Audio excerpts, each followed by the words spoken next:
All right, guys. Good evening. 16th of April, Thursday evening. Show number two.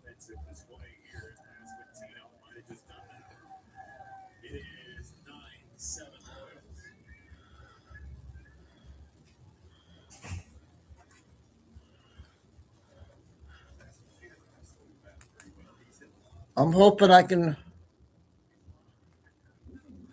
have this same schedule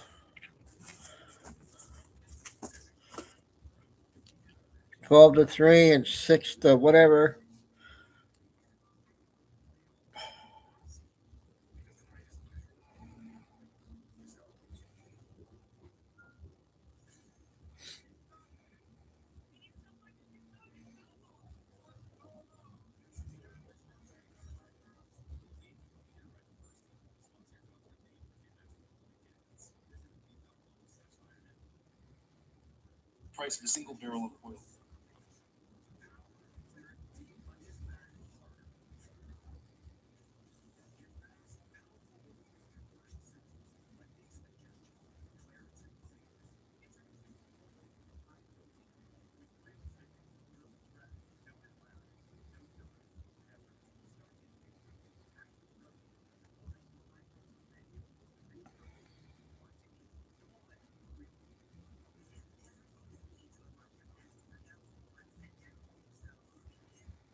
Doo-doo-doo-doo.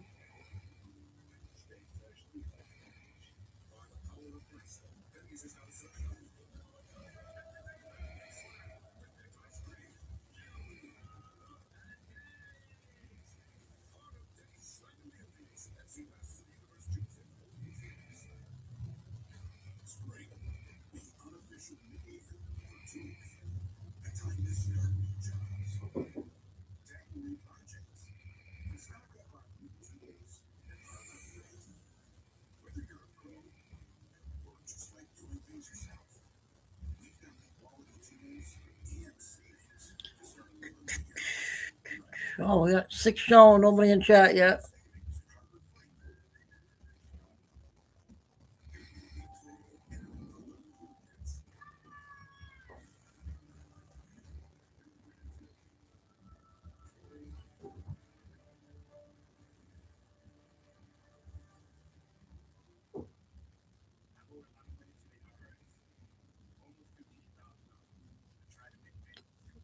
All right. Made it, Carol.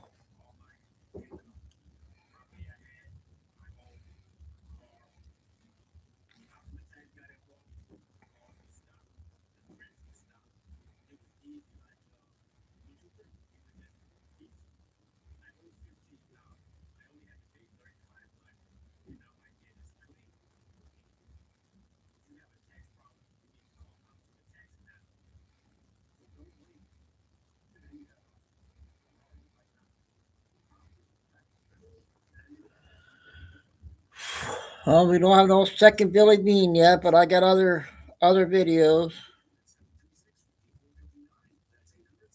I got a 15-minute. I don't know if that's Clarence Thomas video or someone else, but somebody important there speaking.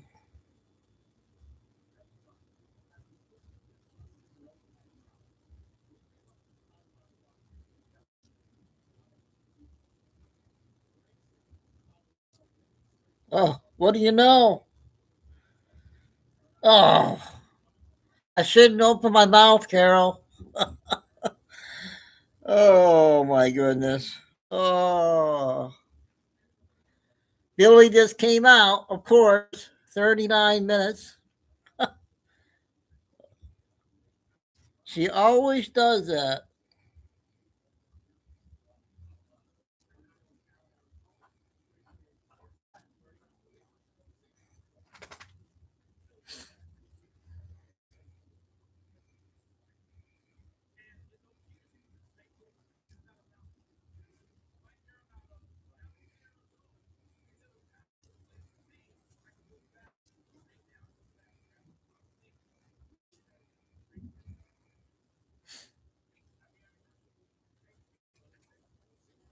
What do you buy for supper? You get snacks? I think I had cube steaks, whatever it was.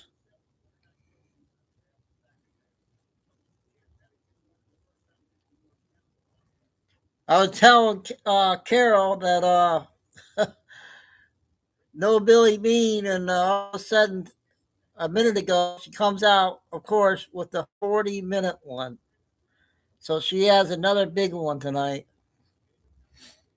I'll save it till you get back,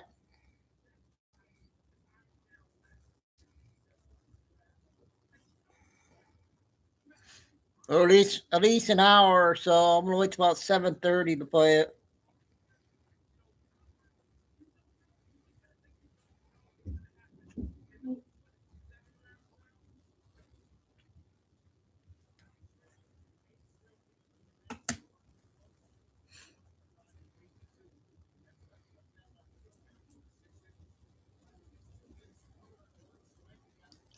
It's almost go time. Where's everybody at?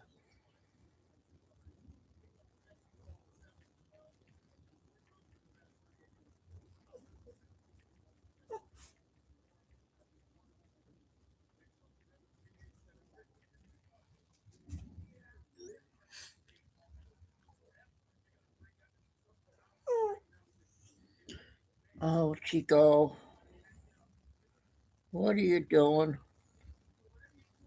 Huh?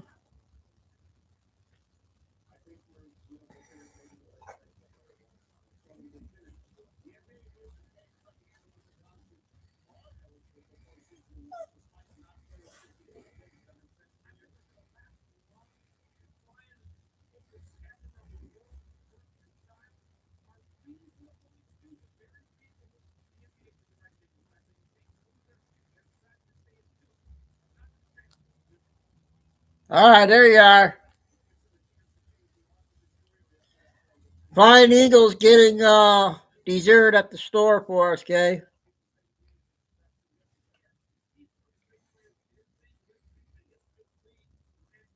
Billy Bean, yep, this came out. Everybody's gonna be happy with that one. I see when she misses a couple of days, she always gets two big ones.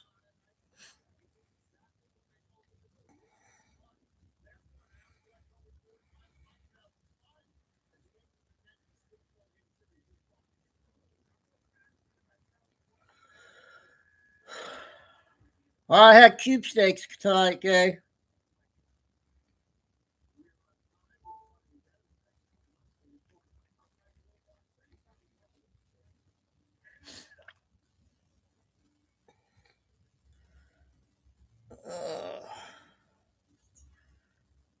Well, it's ding ding time. All right.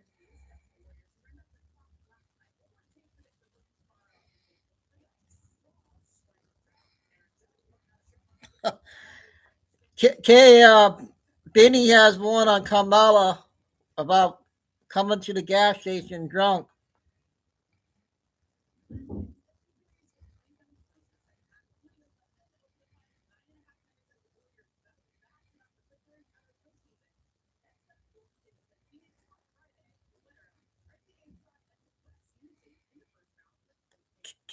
All right, we're going to get started. We got a lot to get out. We got to get everybody in there. We haven't seen Samantha and Kimberly still been missing out, and all the other ones.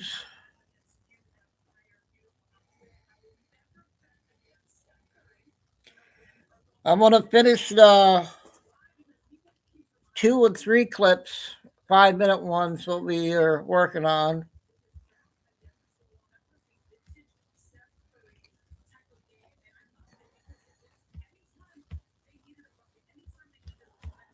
Okay, I think I like. If I don't get busy, I'm gonna keep it at. I'm gonna try 12 to 3 and 6 to whatever at the evening one.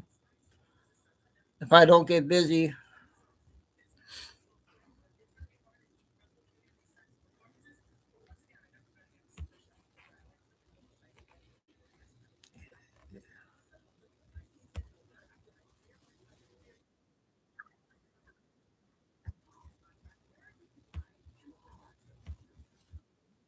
To lose this supply line. And China has now physically positioned military assets in the same waterway where the United States is trying to cut that supply line off. Think about what that means in practical terms. American destroyers are now operating in waters where Chinese warships are also operating. American boarding teams are preparing to climb onto tankers in waters where the Chinese Navy can watch every movement, intercept every radio call, and respond if it chooses to. The blockade was designed assuming Iran would be the only adversary. The blockade was not designed assuming China would put warships in the same ocean. And now everyone from the Pentagon to Wall Street oil traders to every shipping insurance company in London is asking the same question. What happens at the moment of contact? A senior BBC analyst put it as bluntly as any expert has dared to say it on television. If a Chinese warship is sitting off an Iranian-linked tanker and an American destroyer arrives to board it, what does the American captain do? Does he order armed sailors onto the deck of a tanker that is, at that moment, under the protection of a Chinese cruiser carrying 112 missiles? If he does, China has a casus belli. That is a Latin term, but the meaning is simple. It means a justified reason for war. China would be perfectly within its rights under international maritime law to interpret an armed boarding of a vessel under its protection as an act of aggression. If the American captain does not board, the blockade has failed. The Iranian tanker continues on its way to a Chinese refinery. Word spreads. Other tankers get the same protection. The entire blockade collapses inside of a week. Now stop and think about that situation honestly. The United States Navy spent decades building the most powerful surface fleet on the planet, specifically to project American power into waters like this. Iran's military is in ruins. Iran's air force is gone. Iran's regular navy is at the bottom of the sea. The Iranian regime is a shadow of what it was 6 weeks ago. By every traditional measurement, this should be a complete American victory. But the actual outcome of the entire blockade, the actual reopening of the world's most important shipping lane, may now come down not to what Iran does, but to what China does next. Is this America facing the consequences of trying to do too much with too little support? Or is this China overreaching by inserting itself into a conflict it cannot afford to lose? One side says America gambled, the other side says China bluffed. Write your answer in the comments, because the people who say America isn't over its head and the people who say China will back down are about to have a very heated argument under this video. And it gets worse. The 3 warships in the Gulf are not the only signal China is sending. While Liaowang 1 was settling into its watch position, China's foreign minister was hosting Russia's foreign minister, Sergei Lavrov, in Beijing. The 2 men met for 2 days, on April 14th and 15th, while the American blockade was going into effect. The official subject of the meeting was a list of regional issues. The unofficial subject, according to every diplomatic reporter who covered it, was Iran. Russia and China are the 2 most powerful countries on Earth that still consider Iran a strategic partner.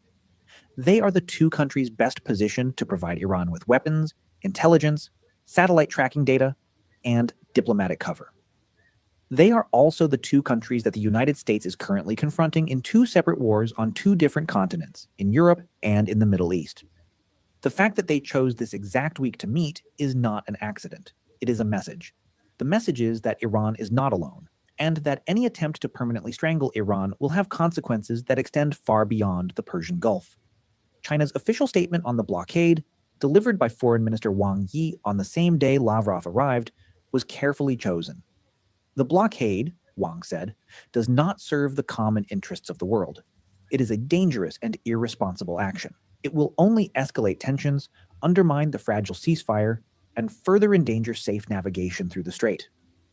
That language sounds diplomatic. It is not. In the careful world of international diplomacy, dangerous and irresponsible from a major power is a step away from a public threat. China was not condemning Iran. China was condemning the United States and doing it on the world stage while Russia stood beside it and Iran's tankers waited in port for someone to escort them out. There is another angle to this story that almost nobody is connecting yet. Most of the oil China buys from Iran is paid for not in American dollars, but in Chinese yuan, the official currency of mainland China. Some of it is paid in cryptocurrency. Almost none of it goes through the American banking system. This was not an accident either. China spent more than a decade building a parallel global trading network that does not depend on American dollars or American banks, specifically so that American sanctions could not reach its trade with countries like Iran, Russia, and Venezuela. Thanks, That Daryl. trading network only works as long as the oil actually moves. If the oil stops moving because American destroyers are seizing the tankers carrying it, the entire alternative system that China built collapses in real time. Chinese refineries cannot run on yuan. They cannot spend on oil. They cannot receive besuardit. And every Chinese banker, every Chinese trader, every Chinese diplomat who spent years building the case for moving away from the dollar would be watching that case collapse at the diesel generator behind every Chinese hospital. China cannot afford to lose this supply line. And China has now physically positioned military assets in the same waterway. Okay.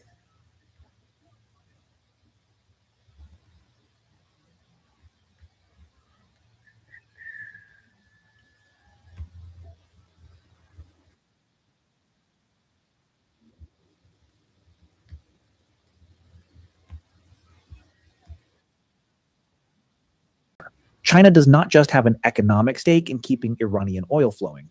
China has a credibility stake. Every other country that has been negotiating energy deals in yuan is watching what happens in the Gulf right now. Saudi Arabia is watching. The United Arab Emirates is watching. Brazil, India, Argentina, dozens of countries that have flirted with leaving the dollar system are watching.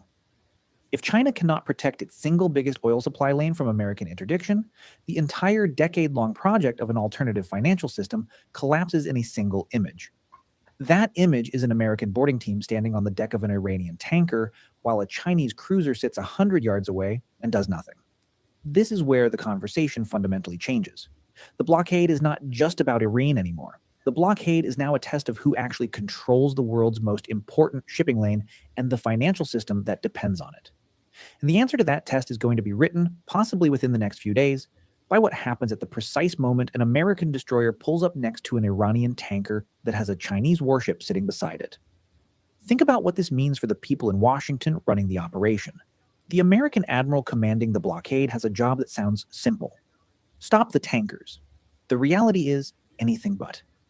Every American destroyer captain now has to decide in real time whether the next tanker they encounter is being protected by a Chinese warship.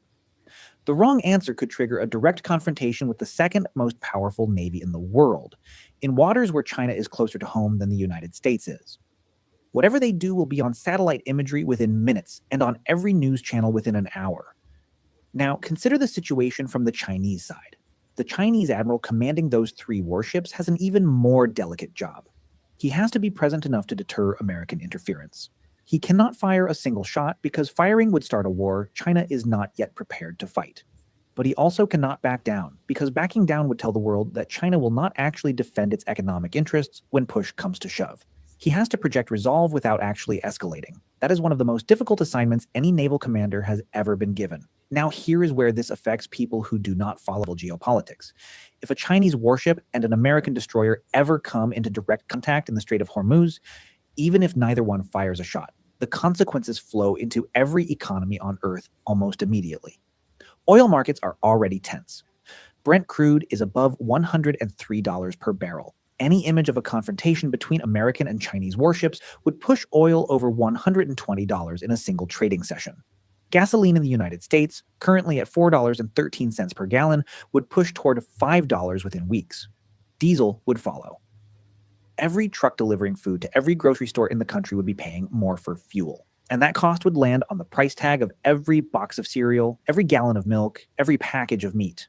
Inflation, which the Federal Reserve was already struggling to control, would surge again. And all of that would happen because of an interaction between 2 ships in a narrow waterway, most Americans could not find on a map. There is one more piece of this story that deserves attention. The location China chose for these warships is the Gulf of Oman, not the Persian Gulf itself. The Gulf of Oman is the body of water just outside the Strait of Hormuz, where tankers exit on their way to the open Indian Ocean. By positioning there, China placed its ships exactly where American interdiction would be most active, while staying technically outside the strait itself. The message is calibrated. We are here to escort our tankers once they have left the strait. We are not provoking by entering it, but we are close enough to respond. This deployment was planned weeks in advance, possibly months. It was not a reaction to Trump's announcement. It was a position China had already established. So here is the question that matters now. 2 American carrier strike groups in the region, 18 American warships, including the USS Tripoli, with Marines aboard for boarding operations, got it. a third aircraft carrier, the USS George H.W. Bush, currently sailing around the southern tip of Africa to avoid the Houthis in the Red Sea, will arrive in the next 2 weeks. Against this stands a single Chinese intelligence ship and 2 Chinese escorts in the Gulf of Oman, plus the implicit threat that more Chinese warships could deploy if needed, plus a Russian-Chinese diplomatic alliance that has just been publicly reactivated. The question is no longer whether the United States can blockade Iran. The United States already is blockading Iran.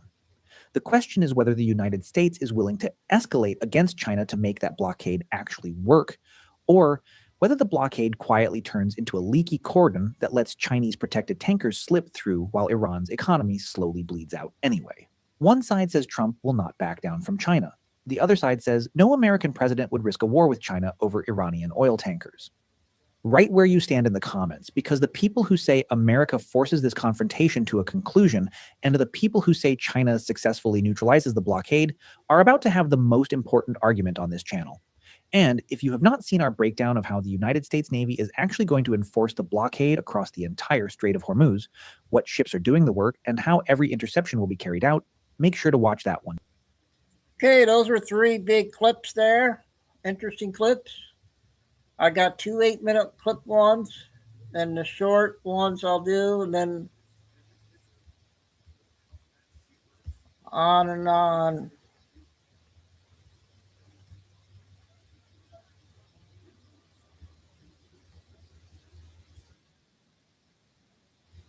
Guess who? We haven't heard in a while. President Trump's press secretary. I traveled on every single one of his foreign trips. The most unforgettable was December 25th of 2018. And I'm sure some of you, as I'm starting this story, think you've heard it before, but just wait until the end. My husband, Brian, and I had just cleaned up the wrapping paper left around the house by our 3 kids when I had to walk out on my own family's Christmas. I couldn't tell them where I was going because the place I was traveling to was so dangerous. They didn't want anyone to know that the president would be on the ground, even for a few hours. We boarded Air Force One in complete and total darkness. Okay. There were no lights on the plane. There were no lights Everybody see this? on the runway. We were going completely off the grid. The only light that you could see was coming from about a mile away of where we had touched down. And the reason there was light in that location, because it was a dining hall packed with hundreds of U.S. troops gathered thinking they were having dinner with senior military leadership from around the region. They had absolutely no idea that the president and the first lady were about to walk into that room. One of the young soldiers yelled from the back. He said, "Mr. President, I re-enlisted in the military because of you." And the president said, "And son, I'm here because of you." As the president made his way around that room, that same young soldier came up to me and he said, "Hey, Sarah, you have a tough job." I told him what I do is nothing. I take questions. You take bombs and bullets. That is a tough job. And then in a moment that I know I will cherish forever, that soldier reached up and he pulled the Brave Rifles patch off of his shoulder. And he placed it into my hand. Video here. He said, "Sarah, We are in this together. I couldn't say anything, so I just hugged him, thankful for the heroes who keep us free. That moment changed my life in ways I'm still seeing nearly 7 years later. I've told that story hundreds of times over many years, but I've never publicly shared the next part.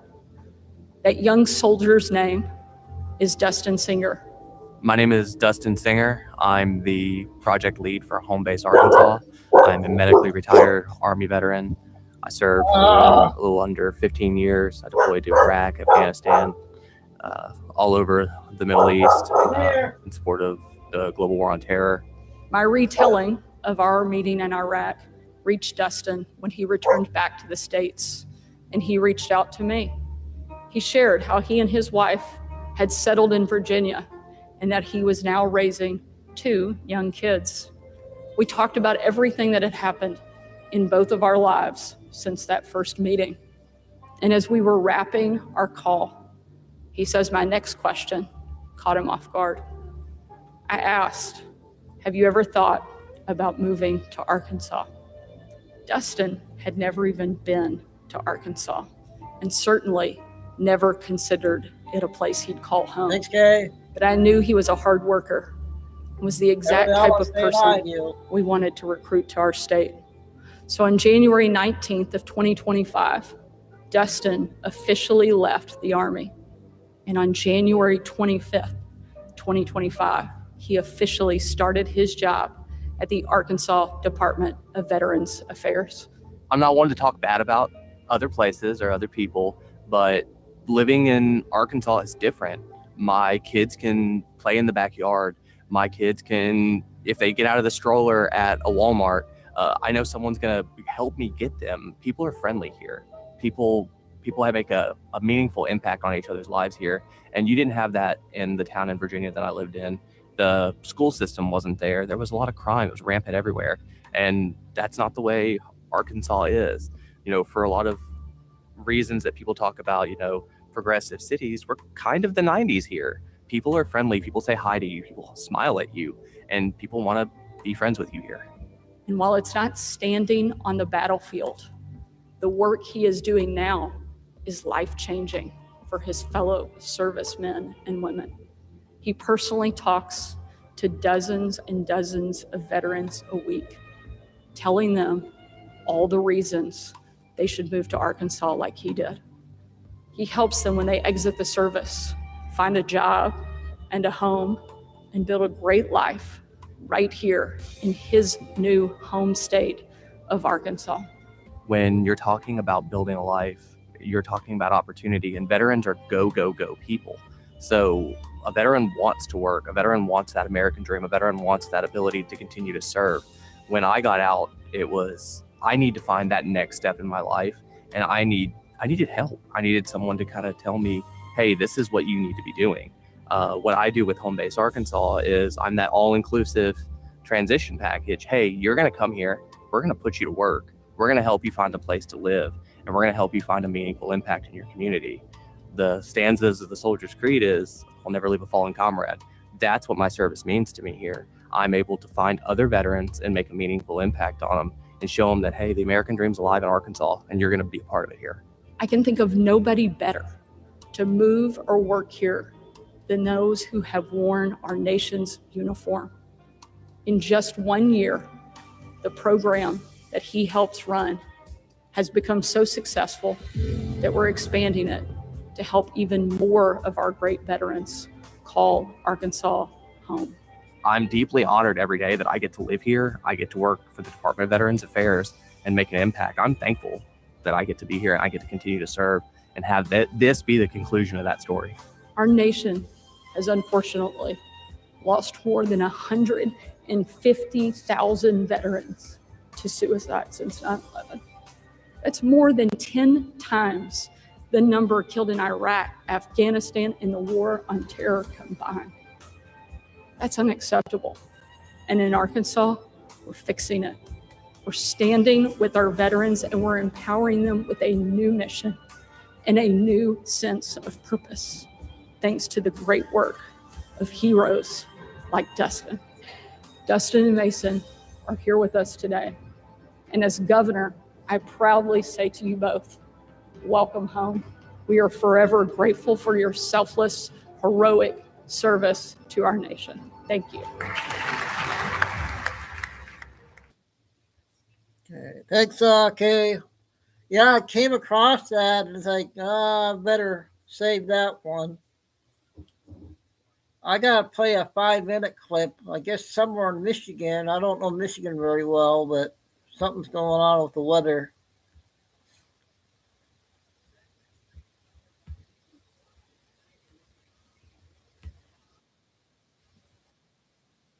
Five minutes. The geological threat isn't abstract or theoretical. It's quantified and documented. Scientists monitoring the lake bed through permanently installed seepage meters found that flux rates decreased on average by 0.021 meters per day per year between 2004 and 2015. That's a 4.5% annual decline in the groundwater discharge rate, a number that might seem small until you realize what it means. Extrapolate that decline over decades, and you're watching a fundamental shift in the lake's hydrological balance. The limestone and dolomite bedrock beneath Lake Michigan dissolves in slightly acidic water. This process accelerates with changes in precipitation patterns and temperature fluctuations, exactly what we're experiencing with climate change. Karst systems on gypsum form and collapse much more rapidly compared to limestone karst, because gypsum is far more soluble in water. Lake Huron, which shares the same geological foundation with Lake Michigan, just 100 miles to the north, shows large springs discharging water saturated with dissolved gypsum, indicating active dissolution is happening right now. This isn't theoretical speculation. This is an ongoing geological process that's fundamentally altering the water supply for millions of Americans. Climate change has weaponized the entire system into a death spiral of water loss. Warmer temperatures drive higher evaporation rates from the lake surface, creating an accelerating cycle that's becoming self-reinforcing. When winter's extremely cold air passes over relatively warm lake water, you get massive evaporation events that strip millions of gallons from the surface in days. Last summer's near-record high lake temperatures, approaching historical highs, produced significant evaporation losses when cold air arrived in the fall. A pattern of dry fall seasons from 2023 to 2025 has been draining the Great Lakes at an accelerated rate, and forecasts from NOAA and the Army Corps of Engineers indicate Lake Michigan will remain 11 to 12 inches below average through at least August 2026. That's not a temporary dip. That's sustained, persistent suppression of an already stressed system. Meanwhile, human demand for water has never been higher. Despite access to Lake Michigan, significant portions of the region, especially those dependent upon groundwater sources rather than surface water, are already encountering water supply and quality issues. Chicago itself faces another layer of vulnerability that few residents understand. The city relies on Lake Michigan for 90% of its drinking water. If Lake Michigan were to become unusable, the city would face catastrophic system failure. But the lake's shoreline is assessed as not supporting primary contact or safe fish consumption due to E. coli, PCBS, and mercury contamination. The treatment plants remove these contaminants before delivery, but as water quality deteriorates and levels drop, the cost of treatment increases exponentially. Every year, the system operates under stress, multiplies the strain on aging infrastructure. But there's another dimension to this crisis that nobody's talking about publicly, and it's potentially more dangerous than the obvious water level decline. The contamination issue runs deeper than surface pollutants. Michigan spent more than $27 million providing affected homeowners with clean public water supply to avoid widespread exposure to TCE, a toxic chemical leaking from a 13 trillion gallon plume of contaminated groundwater. That plume originated from a former chemical handling facility in Mansalona, Michigan, and it's been slowly migrating through the subsurface for decades. Now imagine similar contamination plumes, and there are several more identified plumes in the region, migrating through karst channels toward Lake Michigan at accelerated rates. Groundwater discharge is likely an important vector for contaminants that affect the Great Lakes. The region's groundwater is widely contaminated from failing septic systems, inappropriate application of animal waste and agricultural fertilizers, abandoned industrial sites where chemicals were used and never properly remediated, and leaking landfills.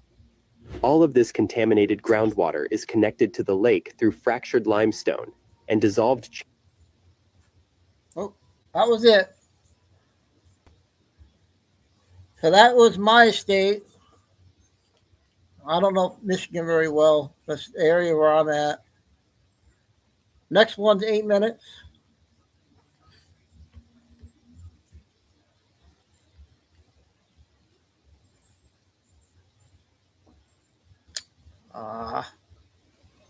Now let me play that one. Okay, we'll go on to the next.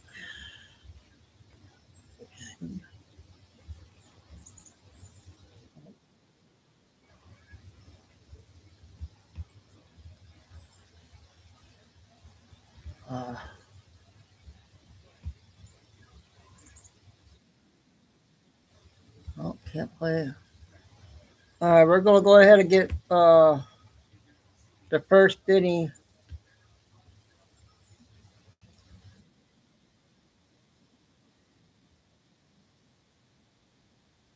Must vote for Mike Rogers. Rogers has Trump's Complete and total endorsement. Mike Rogers for U.S. Senate. There's always something new at Gun Lake Casino Resort. Deliciousness, relaxation, and look at prices. Y'all, I gotta blame them Trump. Now, if you will excuse me, I have to fill up my Tesla. Who among us hasn't been drunk at a gas station in the middle of the day? Not here to throw stones. I certainly have been. You know, just growing up in Iowa, man. Nothing else to do. But I'm not running for president. Kamala Harris is, and Kamala Harris loves to drink. She, as soon as her ass was kicked by Donald Trump in the election, she posted a photo of herself with a massive goblet of wine with her nieces. Of course, Kamala Harris doesn't have any children, wearing Harris Waltz swag. It's like the kids in Africa when they send the losing team's Super Bowl championship swag, you know, to the kids in Nairobi. It's like, oh, we're the Atlanta Falcons are the, Super Bowl champions. It's like, no, but you hear some free shirts, right, kids? The losing team, Kamala Harris, medicating after her loss here with this giant goblet of wine, kind of confirming what we already knew, which was that she was drunk practically the entire time. And she's going to remain drunk as she runs for president again, that she is confirmed. Kamala Harris, of course, released also this video ever let anybody the day afterwards. You have the same power that you did before November 5th. And you have the same purpose that drunk, you did. Dude, she's drunk. And you have the same ability to engage and inspire. So don't ever let anybody or any circumstance take your power from you. Where would these people be without exposition? Would they be able to speak at all? Would you be able to string without saying literally nothing? If Kamala Harris was asked to say a single real thing, would she be able to string a sentence together? Was she drunk or high here? The idea of exploring the unknown. And then there's other things that we just haven't figured out or discovered yet. To think about so much that's out there that we still have to learn. Like, I love that. And so I'm very excited about the Space Council. We're going to learn so much. As we increasingly, I think, are curious and interested in the potential for the discoveries and the work we can do in space. If you that's one of the things I'm most think excited that the about. election was stolen, But the other You guys are gonna see. You're gonna literally this is see the only craters on the moon with your own eyes. With your own eyes, I'm telling you.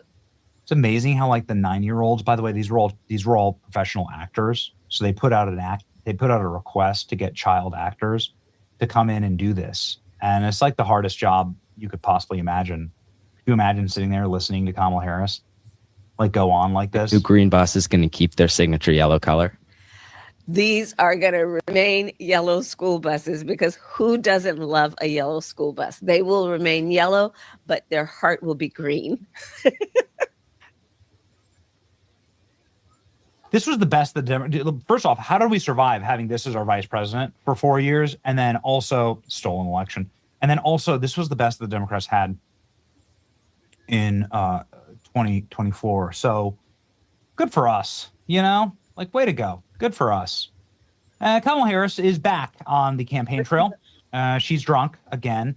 She's doing impersonations of Donald Trump. Kind of like, well, you take Eastern Europe, and I'll take the Western Hemisphere. And then you over there, you get Asia. And we'll just divide it up. Right? Instead of understanding historically, America has always been about our global leadership, imperfect though we have been. Kamala Harris, drunk or high? As a permanent tweet. Anyway, she's confirmed that she's running for president. And asks. Okay, I tried to be subtle, but I just figured I'd go right in. That's as subtle as Reverend Al Sharpton could ever be. We love you for many things, but not being subtle. Please say yes. Listen, I might. Good. That's all we need to see. Yes, that's good. Okay. So if you need any confirmation that Kamala Harris is actually, in fact, running for president, then look no further than her absolute and total cringe supporters getting ready for Kamala. Fox News just covered this. And her posts like this. Here in North Carolina and around the country, gas prices are too high. As a direct result of Donald Trump's war of choice in Iran, the American people are paying.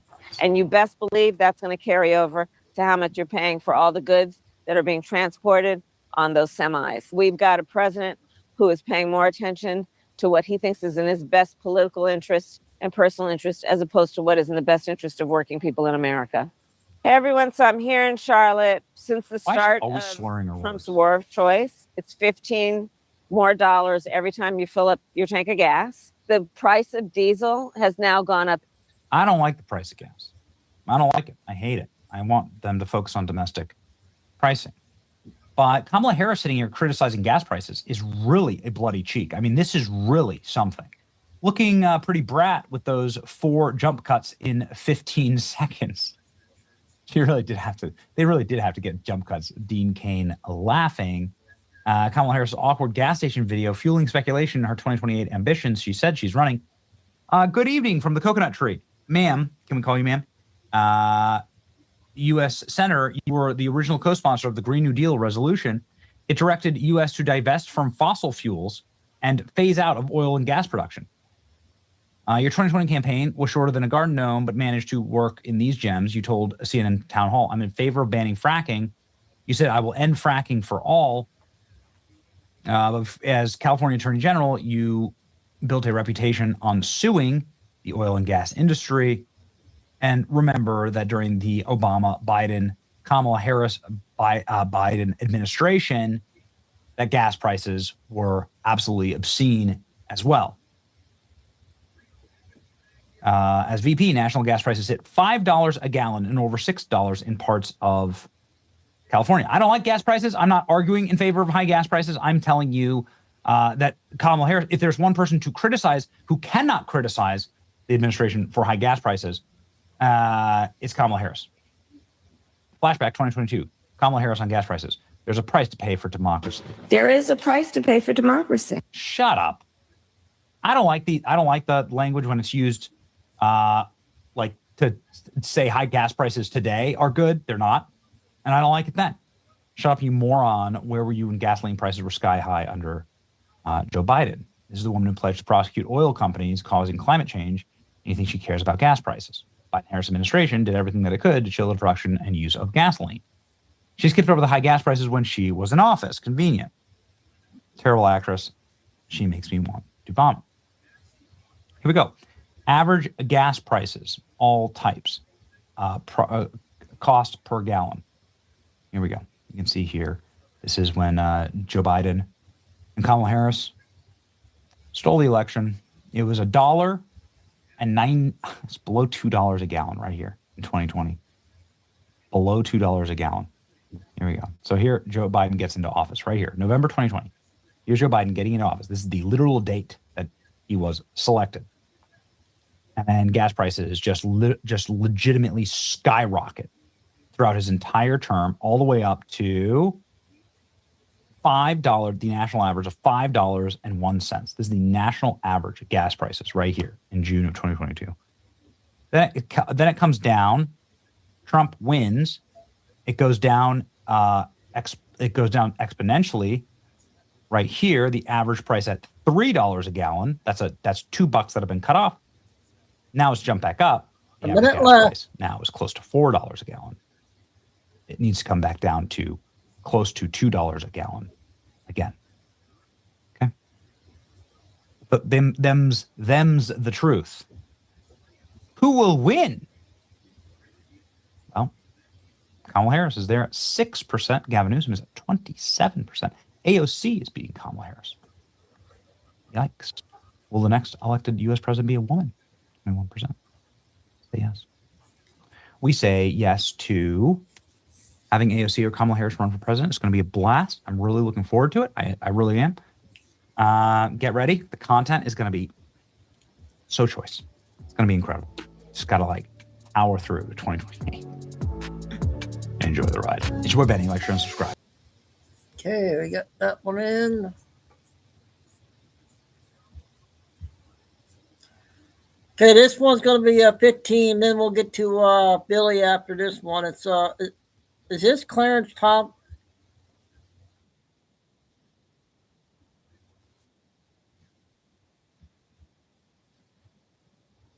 American mainstream. The proponents of this new set of first principles, most prominent among them, the 28th president of our country, Woodrow Wilson, called it progressivism.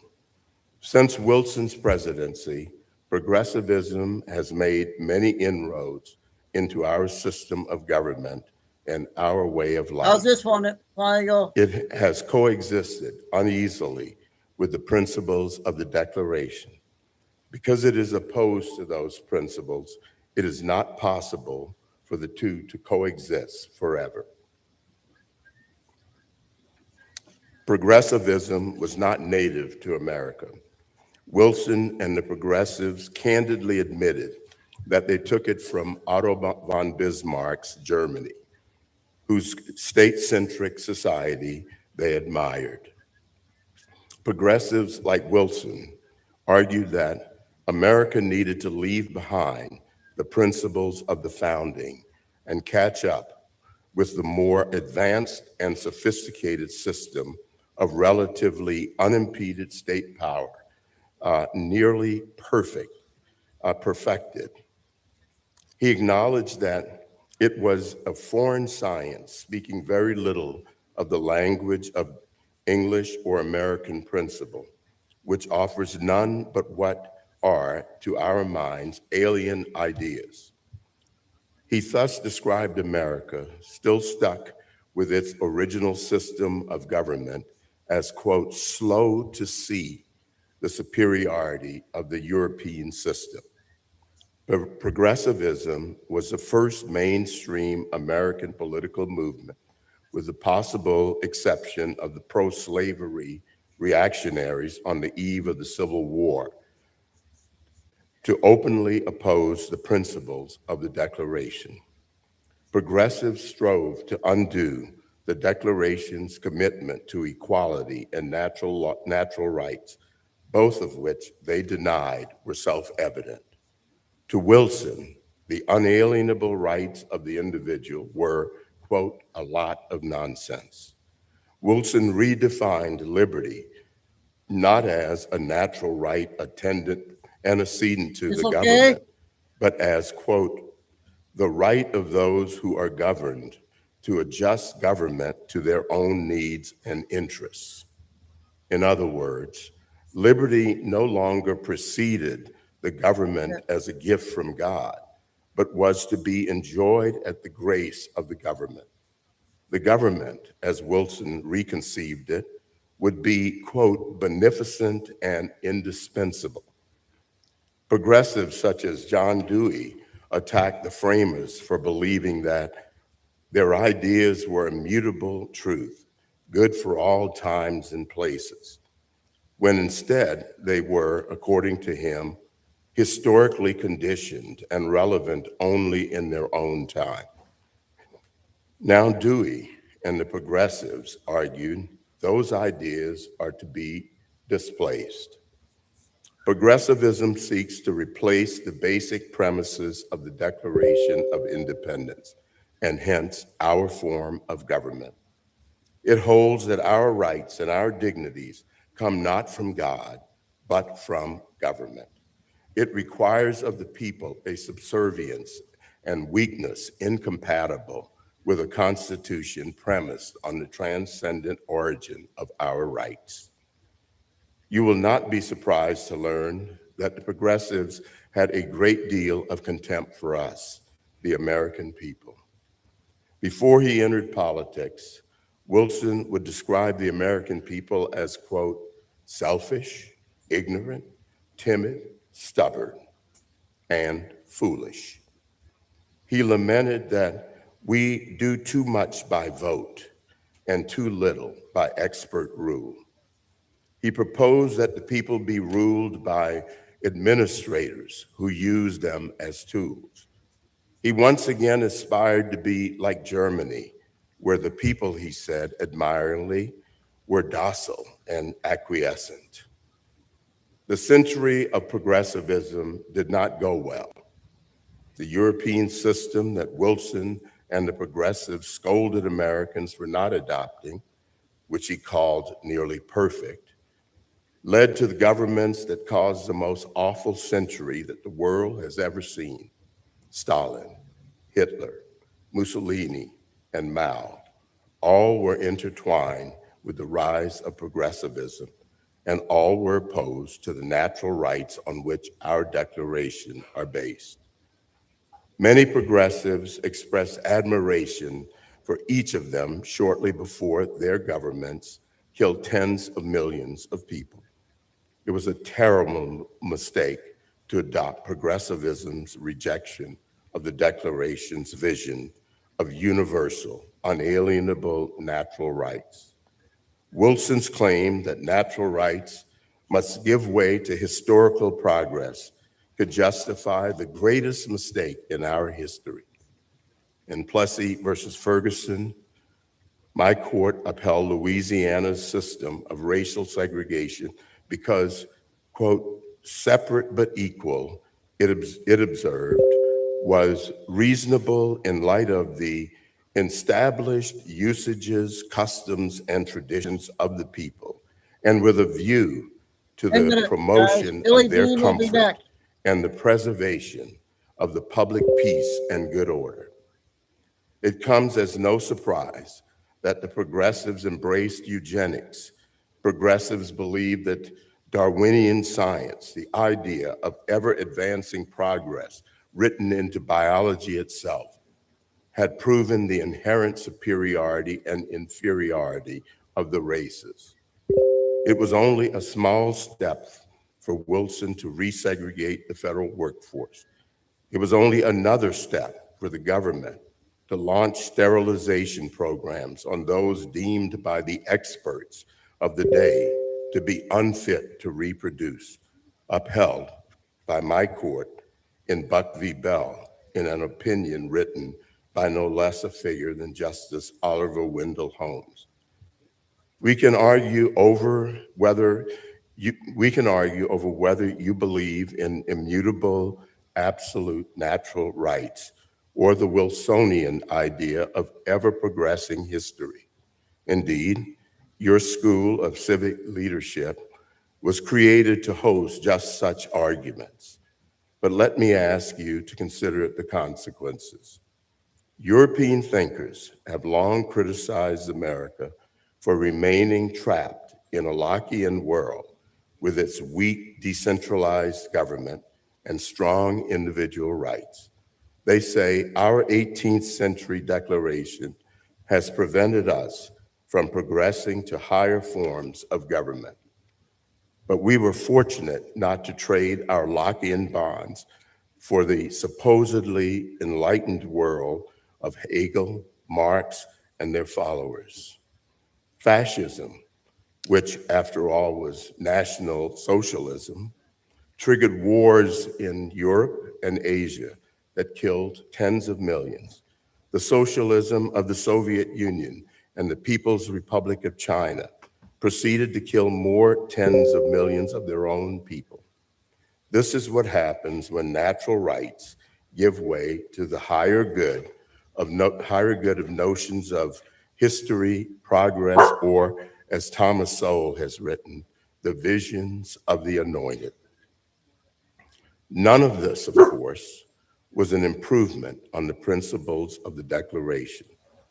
Tocqueville's Democracy in America is largely about how America owed its superiority over Europe to its conscious decision to reject central planning and administrative rule, root and branch.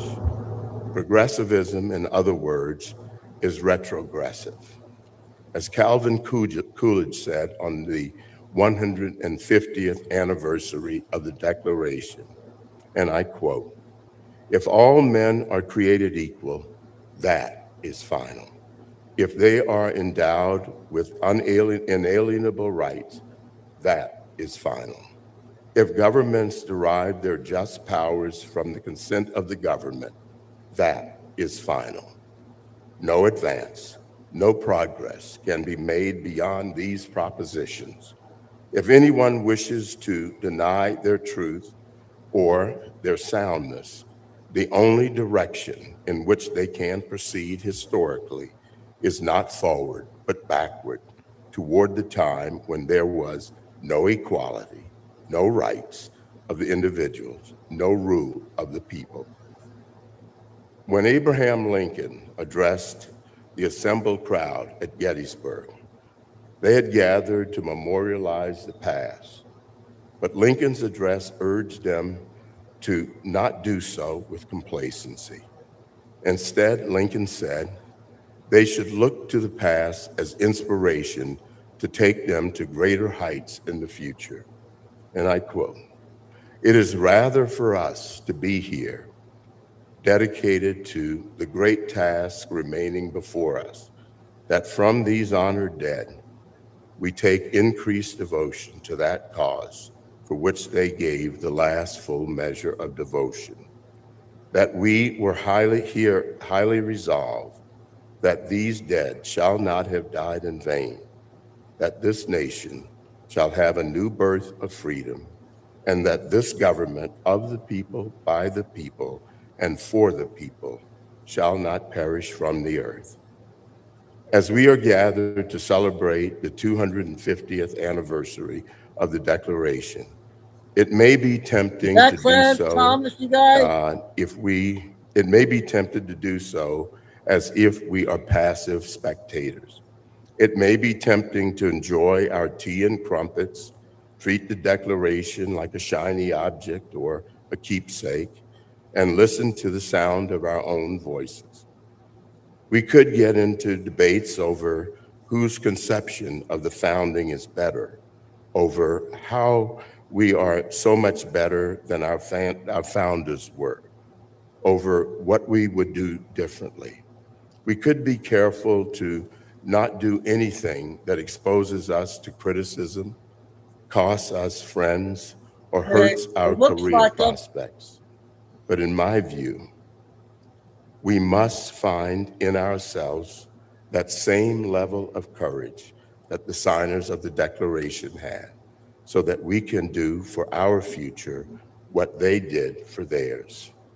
Each of you will have opportunities to be courageous every day, whether your calling in life is as a day laborer, a stay-at-home mom, a small business owner, an educator, an office worker, a judge, or some other endeavor. It may mean speaking up in class tomorrow when someone around you expects you to live by lies. It may mean confronting today's fashionable bigotries, such as anti-Semitism. It may mean standing up for your religion when it is mocked and disparaged by a professor.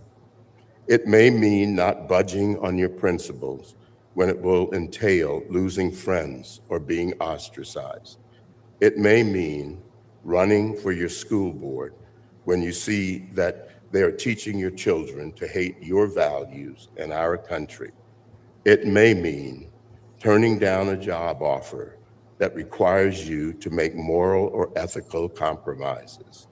One thing I do know to be true. It will mean waking up every day with the resolve to withstand unfair criticism and attacks. These are the choices that will confront you, and you must decide whether to respond with timidity or with courage, as the signers of the Declaration did. It will, of course, not be easy, never is. But if, like me, you need a greater source of strength than yourselves, you will need to rely on your faith to guide and to sustain you through it all. You will disappoint people you thought were friends and endure personal attacks, as well as attacks on those you care about. But if you stand, you will find that courage, like cowardice, can be habit-forming, and it will become a part of your life and a part of who you are. And I may dare say it is liberating. You will also be a living example for others to emulate. So by all means, celebrate the Declaration of Independence. It is the most important act of American history, the foundation of our Constitution, and as Lincoln said, the sheet anchor of our republic. But I implore you to celebrate it by standing up for it, by defending it, and by recommitting yourselves to living up to its ideals. Channel the courage of the men who faced down a king and signed it, or a president who led the nation in a civil war, rather than permit this House to be divided by the great contradiction of slavery. Take increased devotion to that cause for which they gave the last full measure. And with a firm reliance on the protection of divine providence, let us mutually pledge to each other our lives, our fortunes, and our sacred honor. Thank you, and may God continue to bless our country.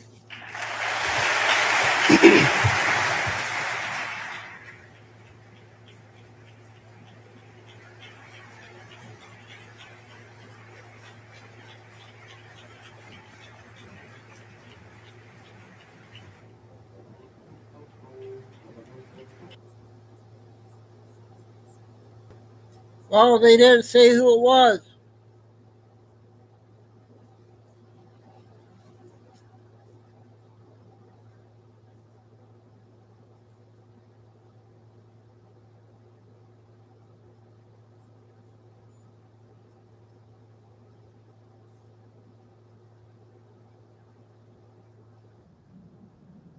By Billy Bean. 30 Today's date, April 16, 2026, time in Texas, about 4:15.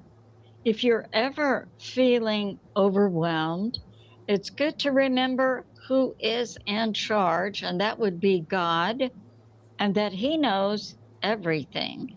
Because many of the news items that the people in America who are awake have been dealing with since about 2020 are now coming together like pieces in a puzzle, coming together and making the puzzle picture much, much clearer.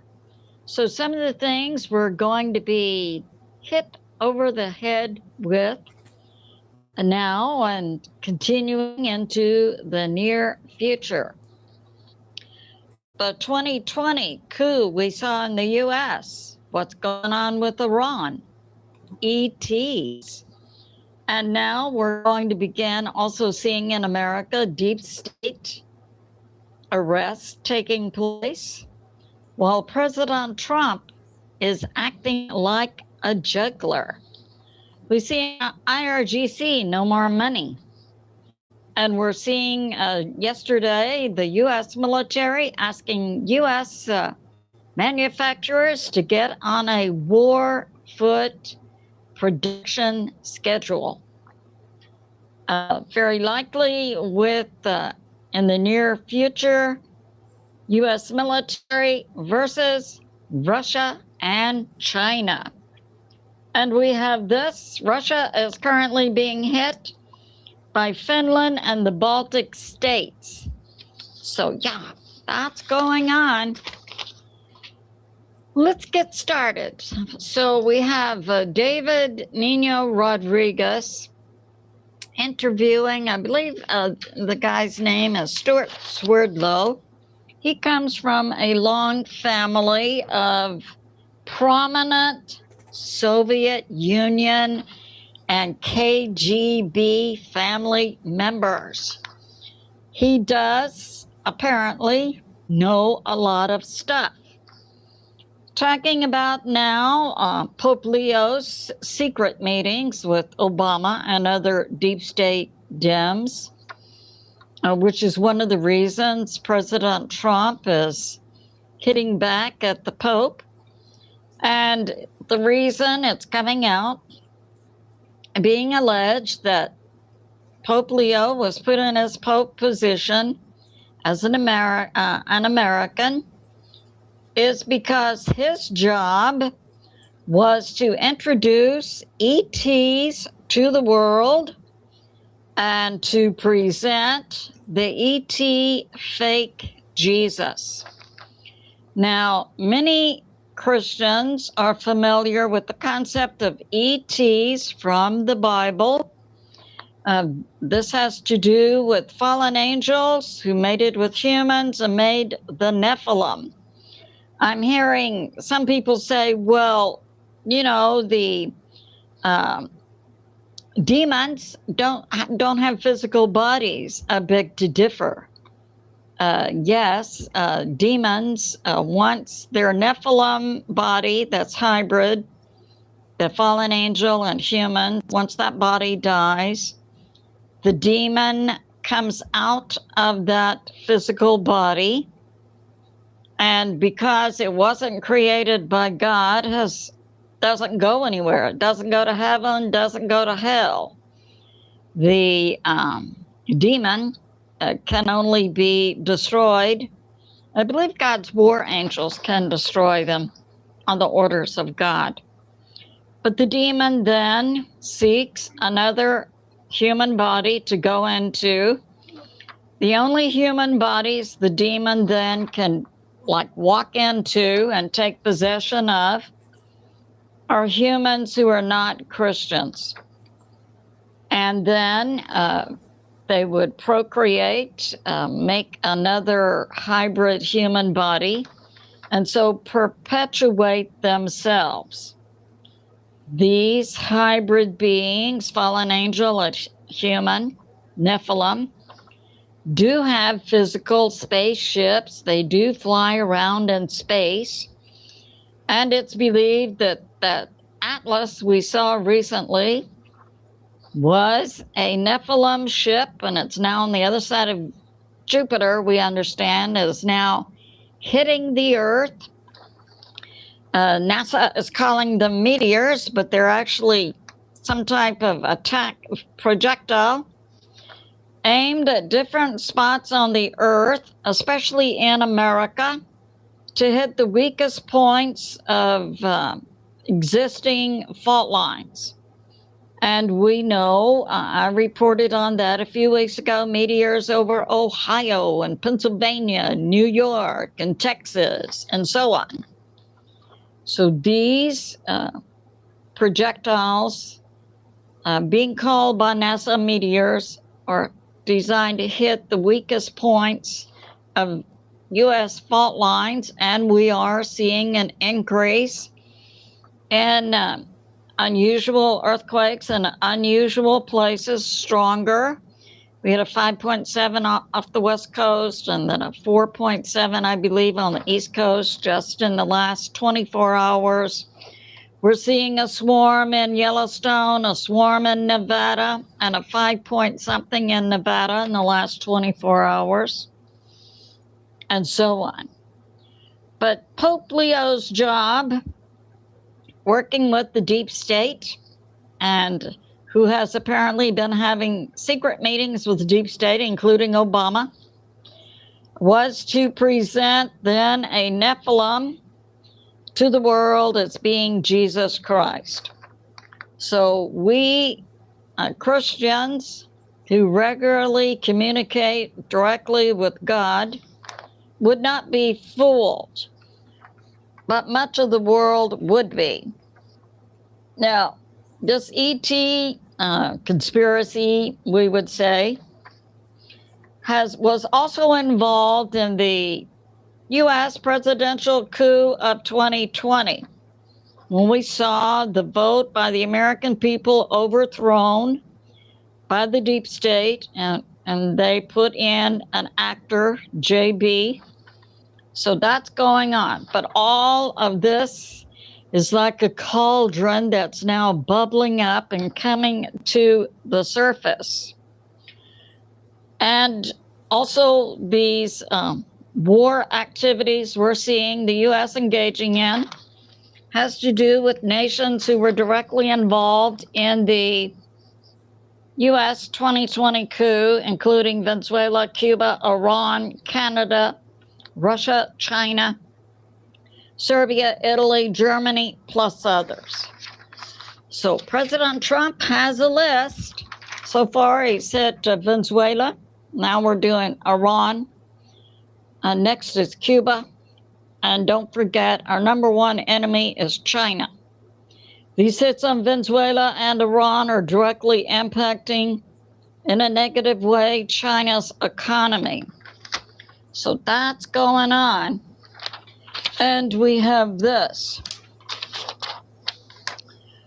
We have that, yeah. We have, yeah, Atlas continues to send projectiles. So there's not going to be a Project Bluebeam. That was going to be the fake ET invasion by the deep state. No Project Bluebeam, because in, I believe, 2017, the deep state's huge projectors were destroyed.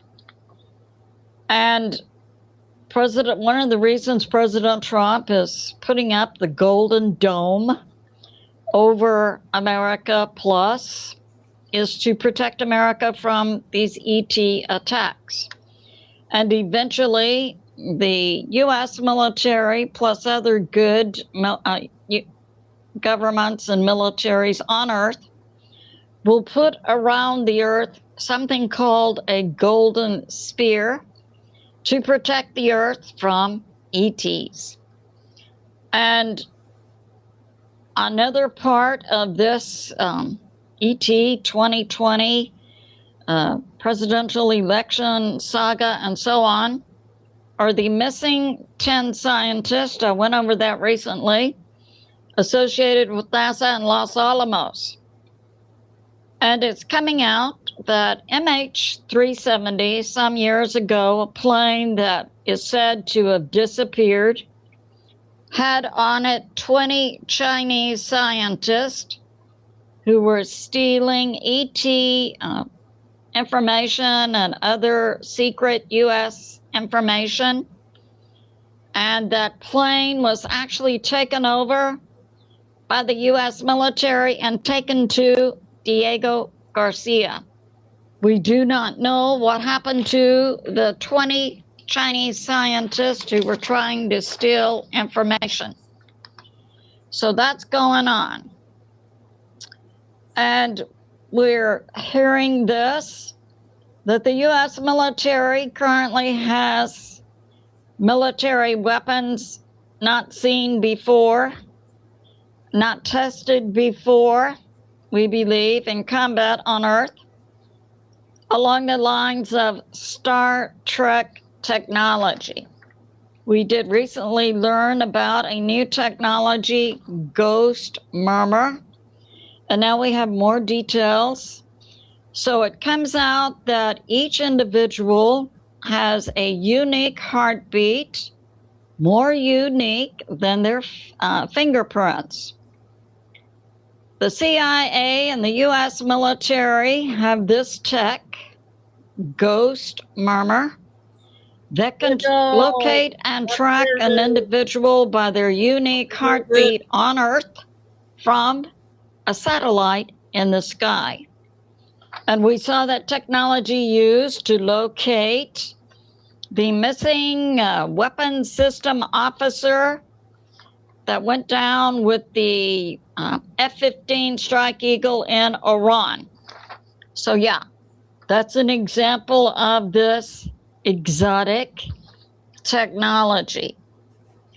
And we're hearing Iran is the largest terrorist nation on Earth. And Israel and the government of Lebanon reached a peace agreement for a 10-day ceasefire.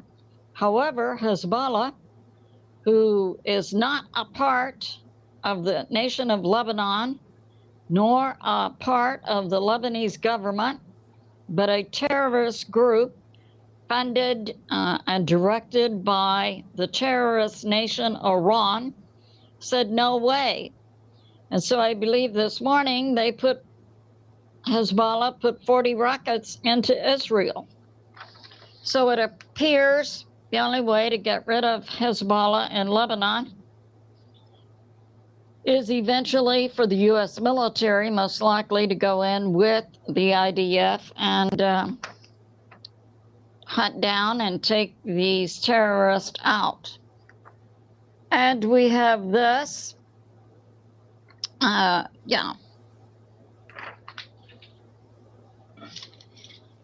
So a lot of things going on. And we have this, we're beginning also to see a deep state arrest associated with the U.S. presidential 2020 coup. And this includes criminal investigations going on, and it's believed this will result from a Florida grand jury bringing indictments against Brennan and Comey for sure. So that's going on. And we have this from Ward Carroll talking about recent hits on the F-15 Strike Eagle in Iran and also an F-35 in southern Iran. So the F-15 Strike Eagle was hit in southwest Iran. We're hearing an F-35 was hit in southern Iran.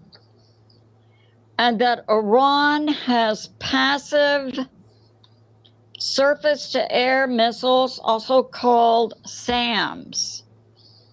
And one type is 358 or 359, or it's believed Iran could also have old Soviet missiles.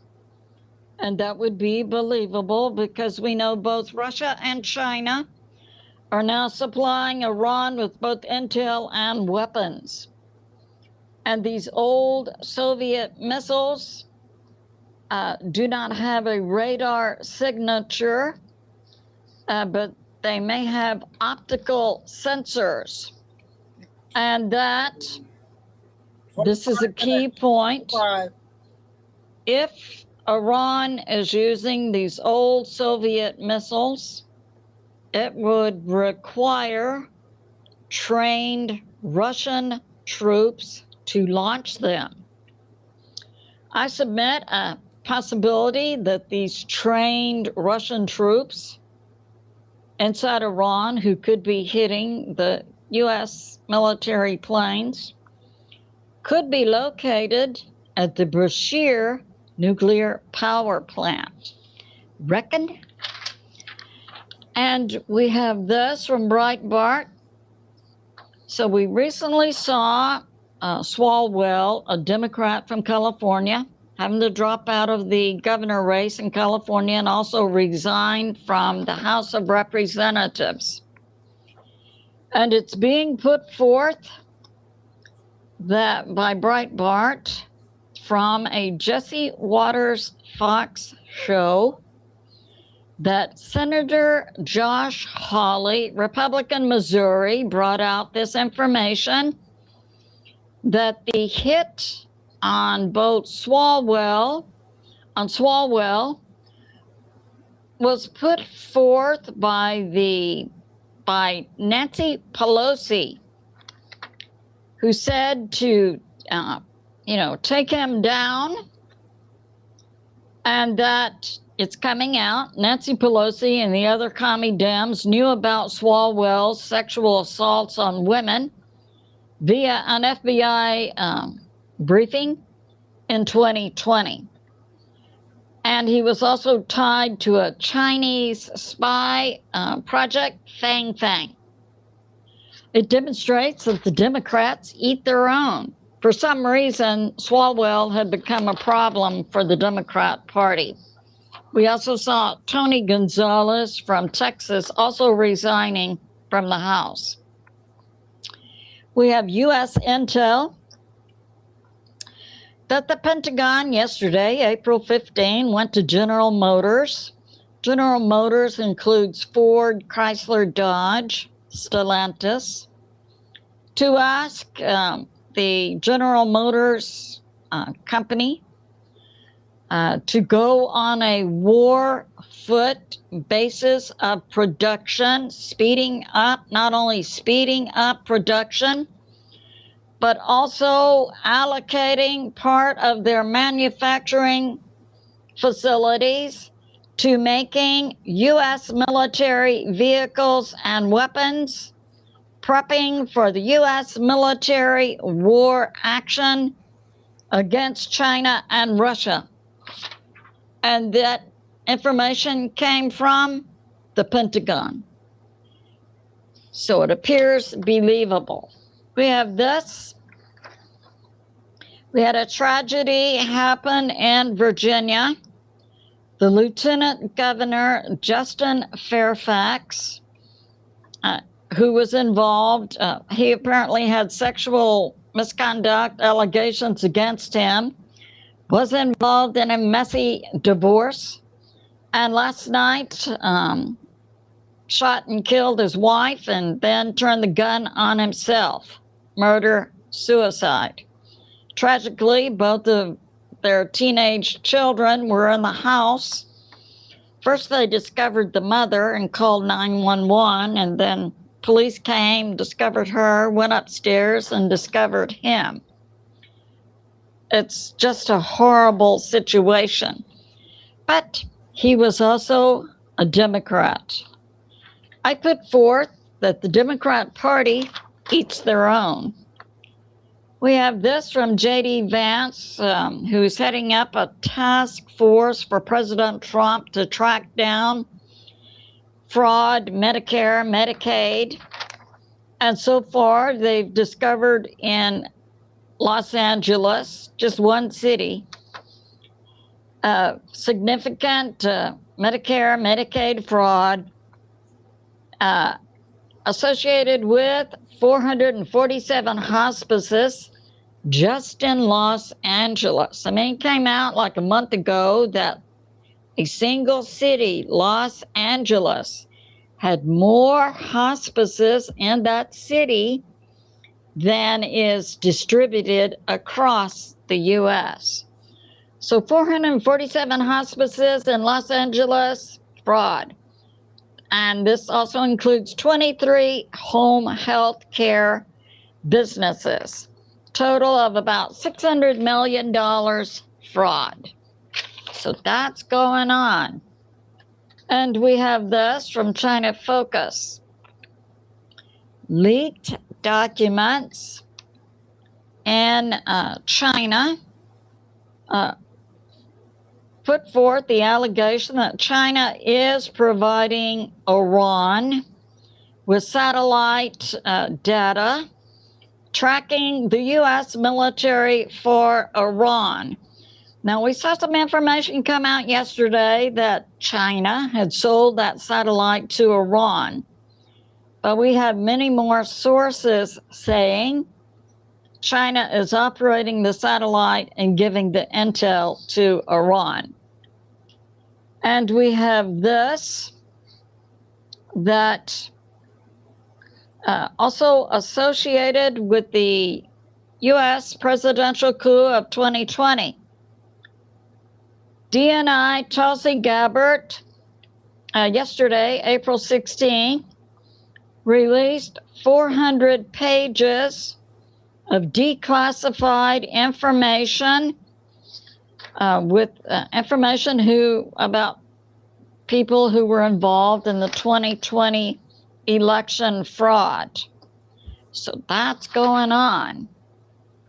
And we also see information, part of this declassed information ties certain individuals of the CIA to the 2020 presidential coup, plus the fake impeachment information against President Trump in 2019, plus the fake Russia scenario about trying to tie President Trump to Russia. All of that was the result of the deep state, commie Dems, some commie rhinos, Republicans, certain individuals, traitors inside the CIA, who put together false information. And this false information move is also tied to Adam Schiff and Nancy Pelosi. So that's going on. And we have this, that, the CIA was tied to the fake coup in 2020 presidential election. The CIA has been trained to manipulate information for foreign nations, but in this case, the CIA turned their info manipulation skills against the American people and then fed false information to the mainstream media. So that's going on. Yeah. And we have this. Now, the CIA definitely, there's a good part of the CIA, and they were very helpful to the U.S. military with intel regarding Venezuela. Also in rescuing the pilot and the WESO, the weapons system officer. But some of the CIA have been fired during this second term for President Trump. And we have this, a grand jury in Florida is convening right now, and it's likely they will indict John Brennan and James Comey and others. So we see different parts of the puzzle coming together. We have this from Joshua Phillips, Crossroads. Declassified documents regarding President Trump's impeachment in his first term in 2019 are now leading to the DOJ giving criminal referrals to some Democrats involving Adam Schiff and Nancy Pelosi. So that's going on. And we are hearing this. The Dems are now trying again to impeach or remove President Trump. They don't think they can use Amendment 25, which means that a president is not competent to be in the job. But we're here. Declassified information has come out in March of 2026, so it just come out. And it's bringing much truth into the light.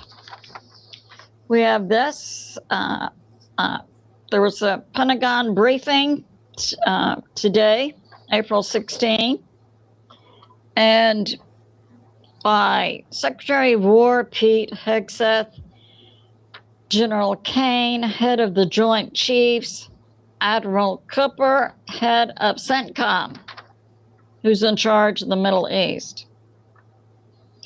So the U.S. military blockade around the Strait of Hormuz has been successful, and so far they've turned back 13 ships wanting to go to or from Iranian ports. And we also know that the IRGC is moving around IRGC military assets, plus they have heavy equipment out at the sites that were hit. During Operation Midnight Hammer, they're trying to dig something out. And the U.S. military is currently resting and rearming and is locked and loaded. And we have this. And during this operation in the Middle East, the U.S. military is only using 10% of their force. And we have that Iran, the IRGC, now has 0% Navy power. And we're hearing information from U.S. Treasury Secretary Scott Bessent that efforts were made at the beginning of President Trump's second term to begin the U.S. Treasury to manipulate money going into and out of Iranian banks to bring their banking system down. That was accomplished in December of 2025. In January of 2026 is when we saw the Iranian people revolt and the IRGC using machine guns to kill their own citizens in the streets of Iran. Now, I have good numbers, but it's up to 60 to 80,000 civilians that were slaughtered by its own government in Iran. So that's going on. But those of you who say President Trump doesn't have a plan, shut up. The U.S. military has had on their books for years military plans to take Iran down. And as I said at the beginning of President Trump's second term, then began the economic takedown of Iran. So that's going on. And we have this. Yeah, I know much of the Pentagon says much of what American citizens see in mainstream media regarding the U.S. military is unpatriotic, garbage, or just outright lies. It's very negative coverage. However, we are, and Secretary of War Pete Hegseth, I thought, brought out a good point. He said that last Sunday he went to church and he heard a message from Mark. This is about Jesus healing on Sunday and the Pharisees, the fake Christians, the fake Jews, we would say, the group that Jesus said, you call yourself Jews, but you are not Pharisees. wanted to charge Jesus for healing on Sunday. And they were making plans of how to kill him. And Secretary of War Pete Hegseth was comparing, and I believe accurately, the mainstream media to the Pharisees. I can see the analogy. So we have that going on. And we have this. The U.S., certainly what they did in Venezuela and what they're doing in Iran now, presents to the world a picture of and to American people, historic victory of the U.S. military. And we're seeing this reflected in very good recruitment by the U.S. military in all of their branches. So that's going on. And we have this. Now, I take this to be a move that implies a lot. And the Pentagon is putting this information out. So we're seeing a combination of CENTCOM, they manage the Middle East, and Indo-Pacific Com. Hey, They manage, Asia, China, Indonesia, Malaysia, Philippines, Japan, Indo-Pacific. They're coming together. Their assets are coming together. These are two major divisions of the U.S. military working together to pursue dark fleet vessels. So that's going on. We currently have engaged in the very successful U.S. military blockade, 15 U.S. warships, 10,000 troops. And we have acknowledged in the Middle East 50,000 U.S. military in various locations across the Middle East. But other sources say we're continuing to increase that number.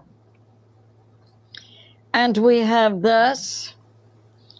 The U.S. military does acknowledge that they have new technology weapons not demonstrated to the world before nor used in combat. U.S. military morale is dramatically up, and the U.S. military states that they have unrivaled lethality. So that's going on. And now we have this. Yeah. So we have from the Navy Channel that the U.S. military now is going to sweep the Strait of Hormuz and the Persian Gulf area for mines, and they're going to use the USS Chief and the USS Pioneer, which are Avenger-class mine sweepers. And they also will be aided by two ships of the U.S. military, the Tulsa and the Santa Barbara, the Tulsa and the Santa Barbara engage in mine warfare, which means using drones, robot divers, towed sonar arrays to detect mines. And then we've also seen the Harley-class destroyers Peterson and Murphy in that area. And their job is to protect the 4 ships that will be engaged in the mine sweeping. And we have this from U.S. Intel. So it appears that Russia is being hit by drones from NATO nations. Finland, Estonia, Latvia, Lithuania. No one is pushing back on this story, and this statement is being put forth in a public statement by Russian Shogu. He was formerly the head of the Russian military, then he was promoted. He's now part of the security force of the Russian government, Shogu. He's making the public statements accusing Finland, Estonia, Latvia, Lithuania of launching drones into Russia. Now Russia is threatening to activate Article 51 of the UN Charter. I'm assuming this has to do with self-defense. So we see NATO. We saw NATO not only declining to help the U.S. against Iran, but we saw NATO positioning itself as a complete block to the U.S., successfully hitting Iran by denying the U.S. Use of its own U.S. military bases located in Europe, the UK, Spain, France, Germany, and other locations. So now we see the dingbat NATO nations trying to provoke a war with Russia. President Trump, get us out of NATO. And just because the U.S. is a member of NATO doesn't mean that we have to engage in defending the European pukes.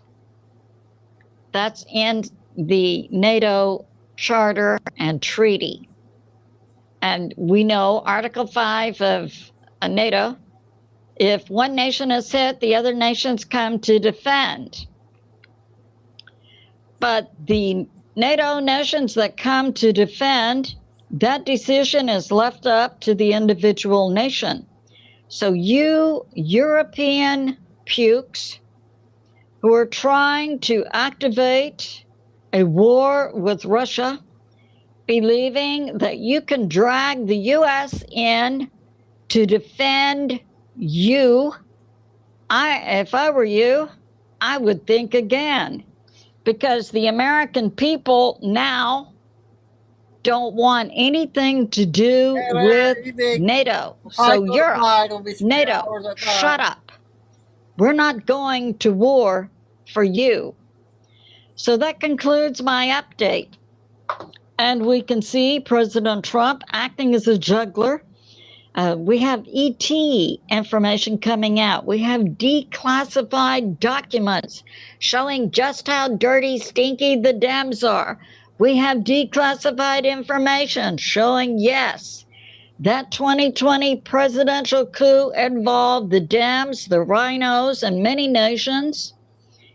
And we have now this active military operation going on against Iran. I say it's good to be in prayer for America, President Trump, the U.S. military, and world peace. I love you, and I'll see you soon. Okay, that's our big video for tonight. Anyways, time for the short ones now. See where we're at.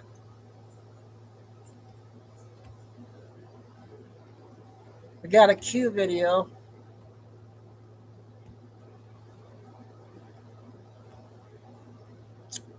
God dang it.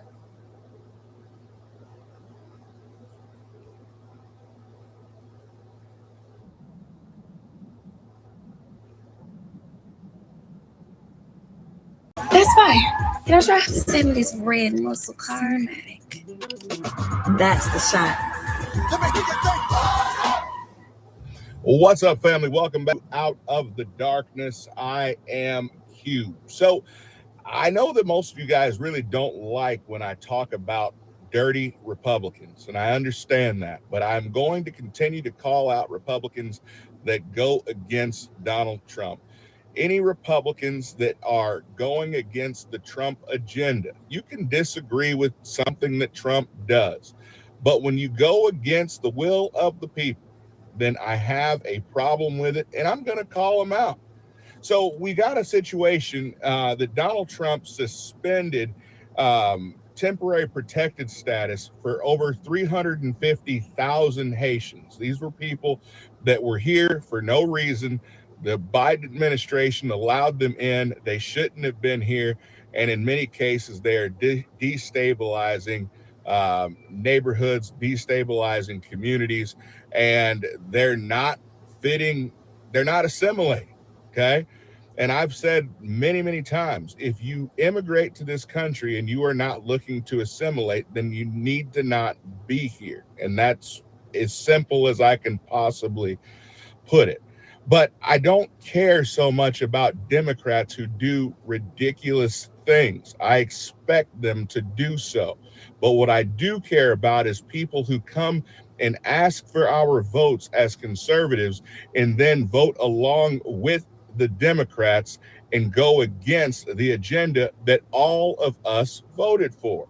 So I'm going to name them. So we had 10 Republicans that voted along with the Democrats to push the temporary protected status, to give 350,000, to do away with it, to extend their status for 350,000 Haitians for 3 years. So they want to extend it past Donald Trump's presidency. That's the whole goal, is to push it out past the 2028 election and ensure that Donald Trump is not able to do anything to get rid of these folks. So here we go. So first, Maria Salazar, Florida; Don Bacon, Nebraska; Brian Fitzpatrick, Pennsylvania; Carlos Gimenez, Florida; Nicole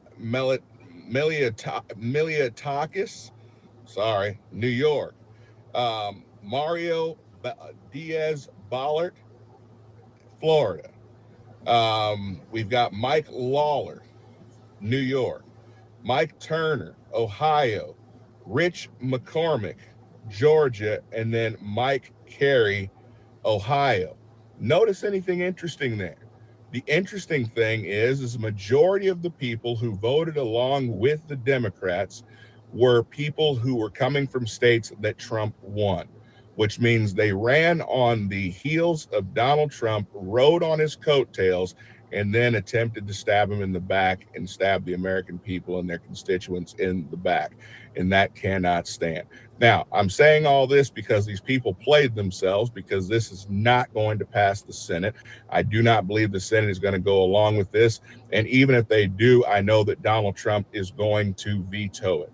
So this isn't going anywhere. But the bottom line is they made their line in the stand. They chose to go along with the Democrats to break with the Republicans. Meanwhile, the Democrats stayed in line and they voted in step. They voted as a unit. And you know what? As much as I dislike them, I will tip my hat to them and say, at least, however jacked up their agenda is, they're all equally jacked up and they will all stick together. Let me know what you guys think about this. I want to make sure I make these people clear because they all need to be primary. I'll see you guys next time. Be blessed. The instant fix for snorers without touching their nose. Hey, stop using stupid nose things.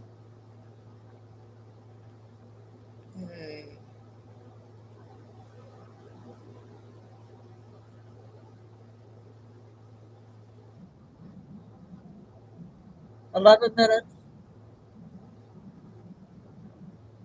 in his own words. It's all going to come out. And so we can do it now and do it in a bipartisan way, or we can do it in about 9 months when we are in the majority. And it's not just all that's going to come out on Epstein. It's all going to come out on how they've weaponized the Department of Justice against the president's political opponents. And so to the FBI agents who are being asked to break the law every single day. What we want to make clear, and I know this comes from Jamie Raskin and Robert Garcia, who will have the subpoena power next Congress, you will be protected if you come forward right now. If you do not come forward right now and you enable more corruption on Epstein or the weaponization, you will be before Congress and it will all come out. What evidence do you have that the FBI agents are being asked to break the law every single day? Well, this Washington Post reporting and New York Times reporting that they are being asked to essentially collude with the Chinese government to interfere in the California governor's race. We've heard about the efforts to pull FBI, to fire FBI agents who do not want to see them doing immigration raids or scrubbing, the Epstein files to protect Donald Trump. They're being moved, over to do that. The investigations that they've launched into Adam Schiff, Tish James, Lisa Cook were judges. Fair, important investigations, by the way. You see how he's getting into crazy town now? Really, really crazy town. I mean, did it never occur to Eric Swalwell what he is alleged to have done? I mean, and by the way, we don't even have to go into the allegations. We can just suffice it to say 2 words, Fang Fang. A Chinese spy, for goodness sakes. Eric, buddy. I mean, They're throwing out these investigations. And apparently Pam Bondi, who was 90% loyal to Donald Trump, that's not enough. No, it's all going to come out, Pam. And, we are open to whistleblowers who want to come forward because those are the ones who will be protected. it's all coming out all over the place. I mean, every day, another victim is coming forward with more allegations. I mean, this is bad stuff, right? We don't need to get into the particulars because it's that bad. But what's crazy is that this was kind of known and no one did anything about it. You hear that bell? That's because I need to remind you to subscribe. I want to remind you, please subscribe to the show. It's important. I'll tell you who knew, though. You know who knew it was going down with Eric Swalwell was one Kash Patel. Of course, he's got a file on him like this thick, right? Because of the Fang Fang stuff. And boy, this was interesting. So a little while ago, Kash Patel was there testifying before Congress, and Eric Swalwell started to light into him. And boy, I'll tell you, Kash called it. Okay, he totally called it. You got to watch this exchange with me. Woo! Kash called it. I will work on the audio-visual capabilities. I'm going to borrow your terminology and call bullshit on your entire career in Congress. It's been a disgrace to the American people. You can reclaim your time all you want. Mr. Chairman, you're going to allow a witness to speak this way? Mr. Chairman, would you accuse yourself? The gentleman has no time. Mr. Chairman, would you admonish the witness not to insult members? But I mean, if the shoe fits. If the shoe fits, right? Oh, wow. So let's just say, I think that Kash knew a lot and still knows a lot. And it's probably as bad as has been indicated. Okay. We watched a little bit in yesterday's show. I would encourage you to go look at that podcast episode. It's on the podcast playlist. So always go and check that podcast playlist. Follow me on Spotify as well. I have a Spotify podcast indeed as well. And so you could see it there, but we played a little bit of that woman who came forward, and it was devastating to hear. And now there were 3 additional women that came forward on CBS. I think the total is at 5, but it's hard to keep up because, like I said, every time I turn around, there's another one. And it's like, how did this happen? Like, how did this go on for so darn long? Well, I think everyone right now is afraid that they're going to get caught up in this, that they're going to be tarnished by association. And by the way, they should be, right? Because you're going to sit there and look at me with a straight face and say that you had no clue? I don't think so. Here's the guy that was his big backer, Steve something, and a billionaire who had a big house. And in fact, when he was doing his I am innocent thing, as recently as Friday, he went to this guy's house, nice swanky pad, right? And he's holed up inside this $26 million mansion in California. And this guy finally said, you know what? Steve Klubeck is his name. We don't need you anymore. I'm done. And not only am I done with you, I'm done with the party because I'm really sick of this. And I feel lied to. I'm furious. I don't know, though. Like, I look at this with a careful and cautious eye, because I think a lot more people knew than are letting on. And there's a lot of theatrics going, I had no idea. I know. You really had no idea? And clearly you don't vet the guy very well. You made all that money and you don't even bother to vet the political candidate you're backing? Watch. Do you support Israel and the Jewish people? Now, more than ever, Israel needs committed. We just wrapped up a one-on-one interview with Stephen Klubeck. At one point, he was running for governor of California, but he dropped out to endorse Eric Swalwell, a decision he clearly regrets. Did you suspect this at all? No, I was blown away.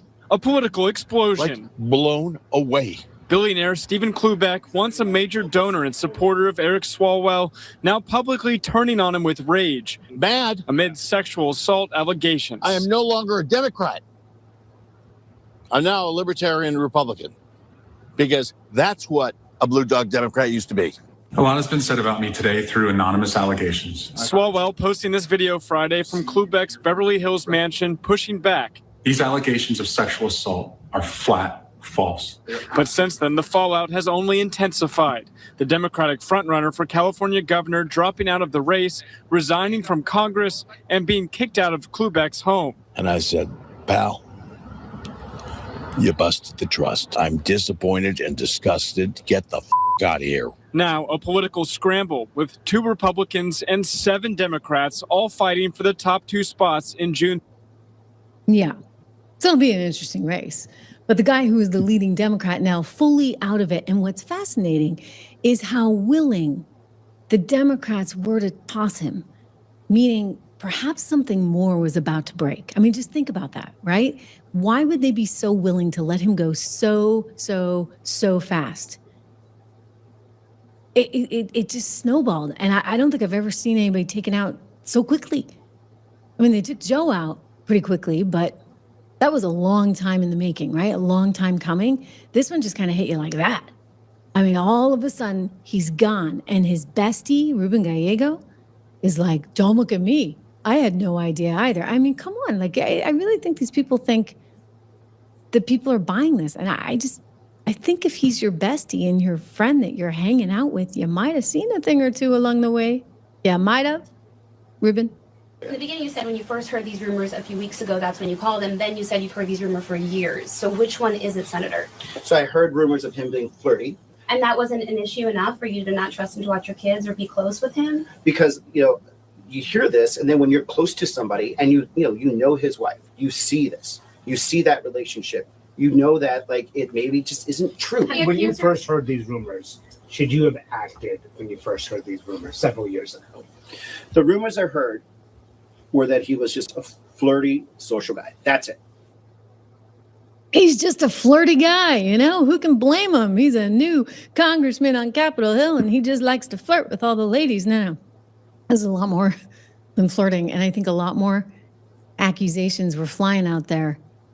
A lot more than flirting. And by the way, I'm just going to say, I don't have any intimate knowledge of any of this and didn't know anything for sure, but call it intuition. I don't know. There's just something a little creepy. I used the term, I think Piece of My Mind got a kick out of this one yesterday, creepola. He was a total creepola. You could just tell. He'd come on my show a few times on Fox, and he just seemed to be so starved for attention. Like he just was like, me. Yeah. I don't like the me people. You know that. I've said that before, whether they're podcasters or whether they're politicians. It's like enough already, okay? He just wanted to be on TV. He was so desperate for attention. And so that to me kind of struck me as a little bit creepy. And then, of course, we heard the Fang stuff. So, case closed, except for his bestie, Ruben Gallego, who wants you to know he had no idea. Thou doth protest too much, I think. So I want to make a couple of things very clear. Number one, Eric Swalwell lied to all of us. He lied to the most powerful people in this country. And they trusted him. They trusted him with some of the most sensitive spots in our government, whether it was in the Judiciary Committee, Intel Committee, impeaching Donald Trump. And that clouded my judgment, my friendship with him, our family's friendship together with him. Okay, so you get that? He's like, he's on the Intel Committee. How could I not be friends with him? I mean, he was trusted by all kinds of top people. again, I'm just, a simple girl from New Hampshire who's looking at him and saying, creepola, fang fang, creepola. And yet Mr. Ruben Gallego, the senator, Gallegos, forgive me, is like, well, he's on the Intel committee, right? Like, he's Nancy's bestie. He must be great. And you're willing to overlook any other accusations that are flying out there? These people have like no soul. I think they have no soul. And I include Nancy Pelosi in that group. Okay, we got another wild one from Trisha there. I'm going to see how many shorts I can get in the rest of the night, you guys.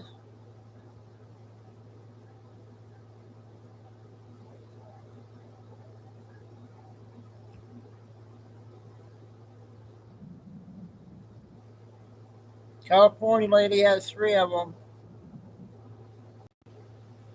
48 Laws of Power. Also read The Laws of Human Nature, The Laws of War, Studied the Art of War. Very useful books. I study people, so of course I'm going to look at their behavior and what drives them and kind of learn about all the different ways people navigate, because it's not just one way. I spent my career at CIA and NSA. I also advised other intelligence agencies. I now have a corporate intelligence firm, and all of these opinions are my own.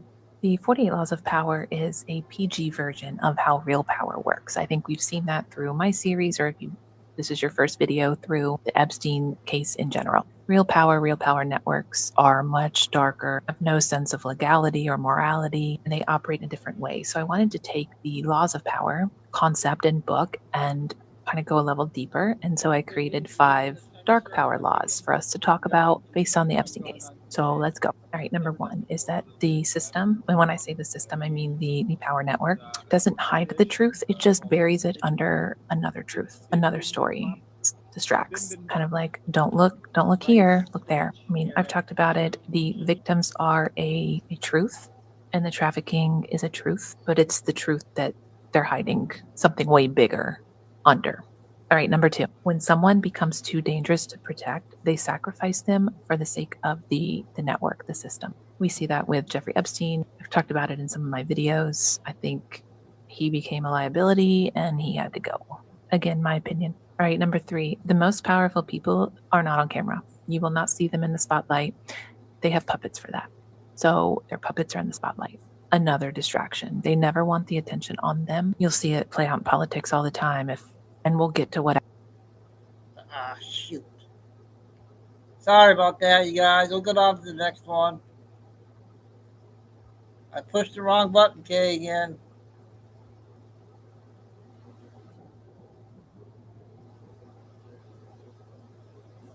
Where's Tim at? I literally just put a video up talking circles, not saying wrong words or anything, for them to take it down and violate it. And what do? They already started on this page. It's like I can't post anything anymore. With her videos. They do not want me pushing truth, even if I'm talking circles. And this is why I'm stuck with having to take these hours and this time to write these little books. Link is in my bio if you want to get any, because I cannot push truth out there. I don't understand what it is. TikTok. Are they scared of me? Like, what is it? Because I've done so much research, they don't want me waking people up. And I would love to just be able to come on this app and make all kinds of long videos telling you guys everything that I have found out. And they just keep violating me. So the video I just put up, it immediately got taken down. I appealed it. They're not going to approve the appeal. Let's face it. They never do.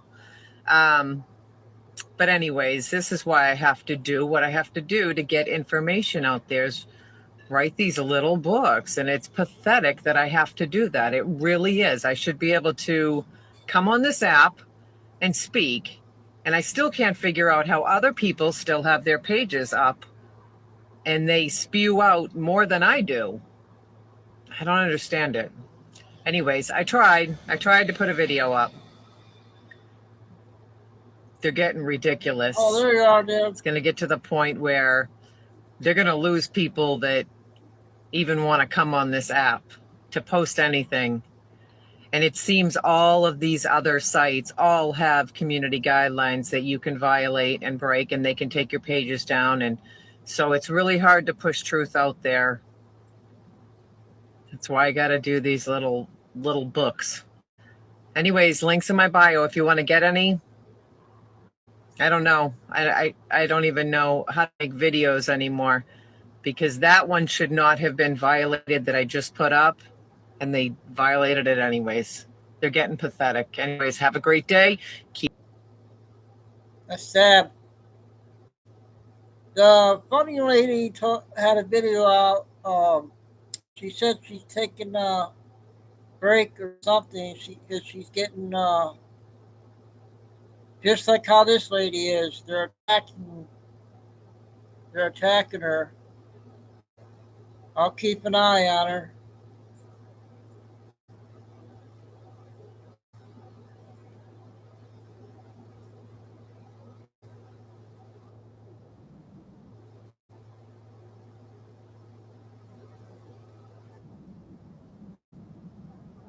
All right. Over the streets, dominating entire parts of the city, and turning these areas into lawless zones where even the police couldn't patrol properly. Mamdani's idea is to close the city's prisons and put all the criminals on the streets. But let me ask you a question. What are you, a New Yorker, waiting for to arrest this bandit? Because, my dear, look, the mayor is even stealing your salary. He embezzled so much money from public and even private funds. And the state attorney, who seems to be complicit in all of this, is doing absolutely nothing. Trump will have to declare a state of emergency in New York and send the National Guard to undo the mess you New Yorkers made. My dear, your mayor released a man who has already been arrested 131 times and continues to walk free. New York is practically saying it will welcome all criminals with open arms. Many will migrate to the city because they know they will not be punished there. Look at the example. The guy was arrested 131 times and still walks freely through the streets. And as if that weren't enough, the NYPD's Chief of Department, Michael Petri, is denouncing Mamdani's administration and says that resources are being diverted by the city government to favor criminals. The department chief himself is saying this. The corrupt mayor of New York released... Okay, 2 more.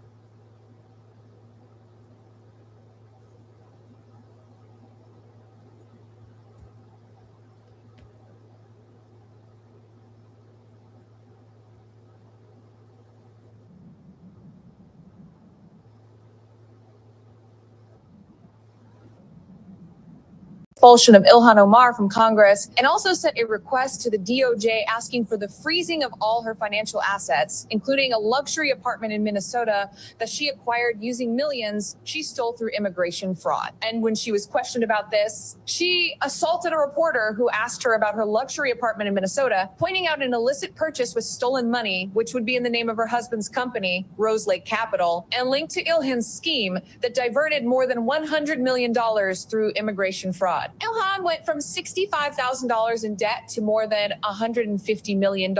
Impressive, isn't it? Money of Americans was used to finance these scoundrels who used immigration as a business to enrich themselves illicitly. And to this day, she has not presented any documents that justify all this income. This is the type of information you need to prove in order to obtain financing. But apparently, when you serve as a representative in the House, as a member of Congress, you can simply show unexplained increases in net worth and then basically tell anyone who asks to go to hell. That's the logic of these scoundrels who use Americans' money while defending immigration to justify the theft they commit.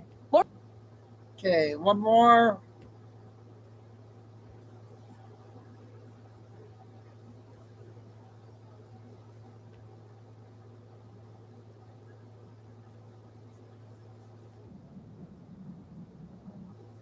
Who wants to listen to the X2 report? Taking over the streets, dominating entire parts of the city, and turning these areas into lawless zones where even the police couldn't patrol properly. Zohar Mamdani's idea is to close the city's prisons and put all the criminals on the streets. But let me ask you a question.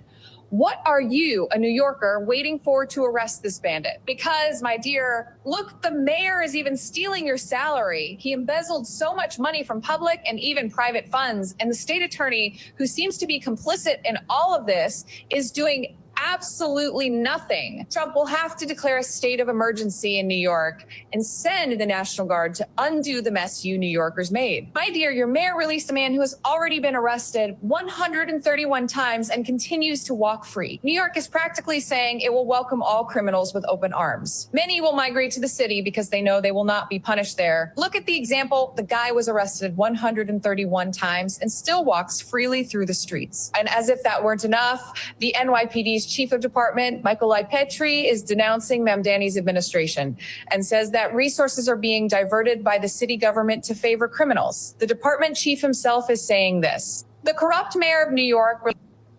Okay, you guys want to finish off with the X2 report?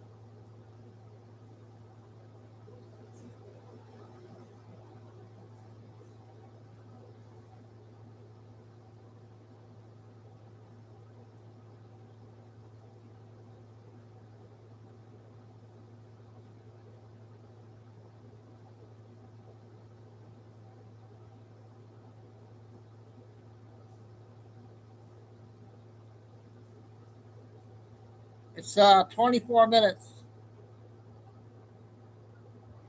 So I guess I'll finish off with that. I'm going to change times. Sorry about changing every day. It's just each day is so different. I think 3 to 6 might be a good time.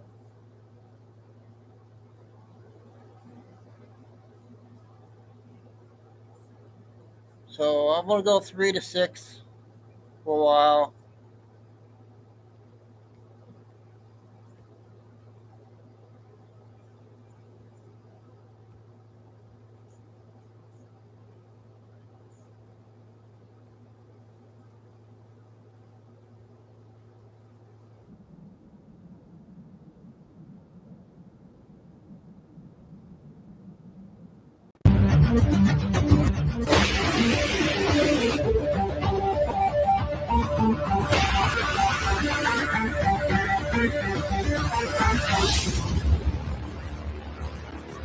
It for tonight, guys. 24 minutes.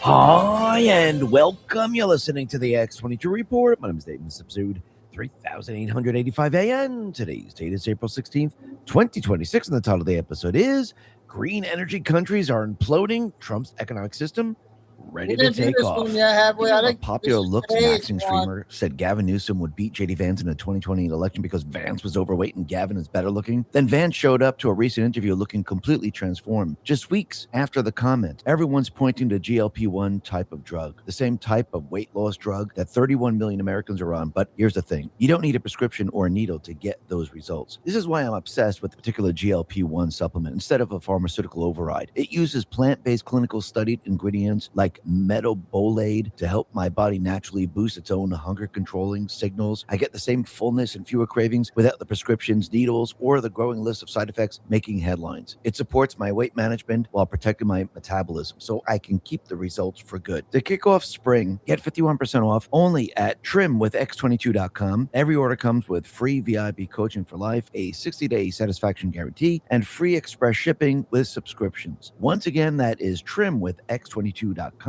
or just click the link in the description. Let's get right into the economic collapse financial news. Now, the deep state, the corrupt politicians, the private Western Central Bank, the World Economic Forum. You can see now Trump is exposing the Green New scam across the world. And as he takes control over the strait, which he already has control over, and we take control of energy across the world, we're going to see the EU countries start to implode. Because once again, they have given up their energy. They've been going full blast into the green model. Actually, Ursula von der Leyen came out and said, hey, It's time to go full green, full electric. Let's forget about what they call fossil fuels, which is completely, utterly fake, phony, and false. And you could see at this point in time, these countries are going to have a major, major problem. And Trump is continually warning these countries, start to drill oil. Don't go down this path. And he continually repeats himself to the UK, to Germany, to France, and the rest of the countries. But it doesn't seem like they're going to listen. So what we're going to see is we're going to see their economic systems start to deteriorate. And it's going to get worse and worse for the people in the country. Now, of course, what they're going to do is they're going to try to blame everything else except their policies, because this is what they do. They're going to blame Trump for what happened in the Middle East. They're going to blame Trump for what is happening out in Ukraine. Everything will be everyone else's fault except their own. But I think the people of these countries, I think they're going to understand that it's not Trump. It's not what the U.S. is doing. It's what they're doing. They're heading in the wrong direction. And you could see that they're the ones who destroyed their refineries. They destroyed their nuclear plants. They destroyed their coal-fired plants. They're the ones who are pushing this agenda. And when you look at Australia, they're having a very difficult time right now because they used to have 8 refineries. Now they're only down to 2 active refineries. And one of them just caught on fire with a massive damage. Wall Street Maverick put this out and said, Australia is already having a massive diesel and gasoline shortage. Australia imports most of its diesel and gasoline from Singapore, South Korea, and Malaysia. However, these refineries are not receiving enough oil from the Middle East, so they lack enough gasoline and diesel to export to Australia. And yes, it's going to get worse and worse. And when you look at Australia, for example, their economy is teetering on the brink of collapse because they don't have diesel, they don't have gas. And the refineries, well, they're not really functioning. And the same thing's happening throughout Europe.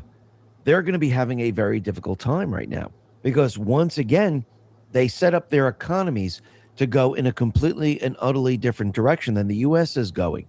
We were heading down the same direction until Trump turned us around.